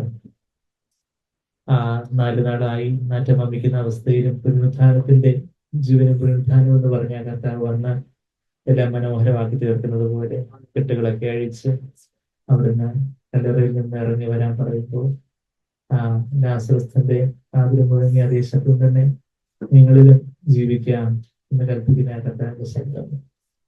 അതെ കർത്താവ്, പിശാചിന്റെ പ്രവൃത്തികളെല്ലാം അവിടുന്ന് അഴിക്കുവാനായിട്ടാണ് വന്നത്. നമ്മോട് ഞങ്ങളത് വായിക്കുന്നുണ്ട്. പിശാചിന്റെ പ്രവൃത്തികൾ കർത്താവെ ഞങ്ങളുടെ ജീവിതത്തിൽ, ഞങ്ങളുടെ വ്യക്തിപരമായ ജീവിതത്തിലോ ഞങ്ങളുടെ കുടുംബത്തിലോ ഞങ്ങളുടെ സഭയിലോ ഞങ്ങളുടെ ഈ ദേശത്തിലോ ഒക്കെ പിശാചിന്റെ പ്രവൃത്തികള് കർത്താവെ ഉള്ള കാര്യങ്ങള് പിശാചി കെട്ടിവെച്ചിരിക്കുന്ന എന്തെങ്കിലും ഉണ്ടെങ്കിൽ കർത്താവെ അതെല്ലാം യേശുവിന്റെ നാമത്തില് കർത്താവെ ഞങ്ങള് അഴിക്കുന്നു. അതെ കർത്താവെ, അവിടുന്ന് അതിനായിട്ട് വന്നവനായിട്ട് ഞങ്ങളെ സ്തുതിക്കുന്നു. ദൈവപുത്രൻ പിശാചിന്റെ പ്രവൃത്തികൾ അഴിക്കുവാനായിട്ട് വന്നവനായിട്ട് ഞങ്ങളെ സ്തുതിക്കുന്നു. കർത്താവെ സ്തുതിക്കുന്നു. പിശാചിന്റെ എല്ലാ പ്രവർത്തനങ്ങളെയും പിശാചിന്റെ ശക്തികളെയും കർത്താവെ യേശുവിന്റെ നാമത്തിൽ ഞങ്ങള് അഴിച്ച് ഞങ്ങളുടെ വ്യക്തി ജീവിതങ്ങളില്, ഞങ്ങളുടെ കുടുംബ ജീവിതങ്ങളില്, ഞങ്ങളുടെ സഭാ ജീവിതത്തില്, ഞങ്ങളുടെ ദേശത്ത് തന്നെ വലിയ സ്വാതന്ത്ര്യത്തോടെ ആ സുവിശേഷത്തില്ലാത്തടങ്ങളിലേക്കും കർത്താവെ മേഖലയിലേക്ക് കർത്താവെ ആ കാര്യങ്ങളെല്ലാം എത്തിച്ചേർന്ന് വലിയ വിടുതലും ആശ്വാസവും വലിയ പുനരുത്ഥാനത്തിലെ വലിയ ആശ്വാസവും സമൃദ്ധി അനുഭവിക്കുവാൻ ഞങ്ങളെ സഹായിക്കണം. അവിടുന്ന് ഈ ഭൂമിയിലായിരുന്നപ്പോ കാപട്യത്തിനെയും അവിശ്വാസത്തെ അങ്ങ് ഏറ്റവും കൂടുതൽ ശാസിച്ചത് കർത്താവെ. അവിടുത്തെ അനുഭവപ്പെടുത്തിയത് വിശ്വാസവും അവിശ്വാസവും ഒക്കെ ആണല്ലോ കർത്താവെ. ഞങ്ങളുടെ വിശ്വാസം കണ്ട് കർത്താവയുടെ ഹൃദയത്തിന് സന്തോഷം തരുവാൻ കഴിയണം. വിശ്വസിക്കുവാനും വിശ്വാസം കൂടാതെ ആർക്കും അങ്ങയെ പ്രസാദിപ്പിക്കാൻ സാധിക്കത്തില്ലല്ലോ കർത്താവെ. അങ്ങയെ സന്തോഷിപ്പിക്കുന്ന വിശ്വാസം, അങ്ങയെ പ്രസാദിപ്പിക്കുന്ന വിശ്വാസം, അത് ഞങ്ങളുടെ തരണമേ കർത്താവെ. ഞങ്ങളാലും ഒരു ഭാഗത്തിൽ പരിശുദ്ധാത്മാവിന്റെ ഫലമാണ് ആ വിശ്വാസം. ഞാൻ പറഞ്ഞ് ഞങ്ങളതിന് ജീവനുള്ള യാഗമായിട്ട് സമർപ്പിക്കുവാനും അവിടുത്തെ ആത്മാവിനെ നിറഞ്ഞ് അവിടുത്തെ ശബ്ദം കേട്ട് കേൾവി ക്രിസ്തുവിന്റെ വചനത്താല്, വിശ്വാസം കേൾവിയാലും കേൾവി ക്രിസ്തുവിന്റെ വചനത്താലും വരുന്നു ഞങ്ങൾ വായിച്ചതുപോലെ അവിടുത്തെ ആ ശബ്ദ സമയത്തും അവിടുത്തെ വചനത്തിലൂടെയും എല്ലാ സാഹചര്യത്തിലും എല്ലാം അവിടുത്തെ ശബ്ദം കേൾക്കുവാനും വിശ്വസിക്കുവാനും ധൈര്യത്തോടെ കർത്താവെ ആ ഒരു നിരാശയോ പരാതിയൊന്നും ഇല്ലാതെ വലിയ ധൈര്യത്തോടെ സ്തോത്രത്തോടെ എപ്പോഴും ആയിരിക്കാൻ ഞങ്ങൾ സഹായിച്ചാൽ അവിടുന്ന് വലിയ കാര്യങ്ങളെ ചെയ്യും കർത്താവെ. ഗ്രേറ്റർ തിങ്സ് ആൻഡ് ഇതിലും വലിയ കാര്യങ്ങളെ കാണുമെന്ന് തന്നെ എന്നോട് അവിടുന്ന് യോഹന്നാൻ 1:50-51 വാക്യങ്ങളിൽ പറഞ്ഞതുപോലെ വലിയ കാര്യങ്ങളെ അവിടുന്ന് ചെയ്യും. ഈ വലിയ കാര്യങ്ങളെ അവിടുന്ന് താഴ്വരയില് അവിടുന്ന് പ്രത്യാശയുടെ വാതിൽ തുറക്കുന്ന ദൈവമാണെന്ന് ഹോശേയ 2:15 ഞങ്ങളെ കഴിഞ്ഞ ഈ വർഷാരംഭത്തില് കഴിഞ്ഞ വർഷം അവസാനമൊക്കെ ഞങ്ങള് കോൺഫറൻസിൽ കേട്ടതുപോലെ അതെ താഴ്വരയിലും വിശ്വാസത്തിന് പ്രത്യാശയുടെ വാതിൽ തുറക്കുന്ന ആ കർത്താവ്, ആ വിശ്വാസത്തിന്റെ പിതാവായ എബ്രഹാം വിശ്വസിച്ച് അങ്ങേക്ക് മഹത്വം കൊടുത്തതുപോലെ അതെ കർത്താവ് ഞങ്ങളും വിശ്വസിച്ച് അങ്ങേക്ക് മഹത്വം കരയട്ടെ. അതെ കർത്താവ്, ഞങ്ങളുടെ വിശ്വാസം ഈ വചനങ്ങളിലൂടെ എല്ലാം കർത്താവ് സാക്ഷ്യങ്ങളിലൂടെ എല്ലാം അവിടുന്ന് കർത്താവ് ഞങ്ങൾ പ്രാർത്ഥിച്ചതുപോലെ ഞങ്ങളുടെ വിശ്വാസത്തെ വർദ്ധിപ്പിച്ചതിനായിട്ട് സ്തോത്രം ചെയ്യുന്നു. നന്ദി കർത്താവ്. സ്തുതിക്കുന്നു നന്ദി കർത്താവ്.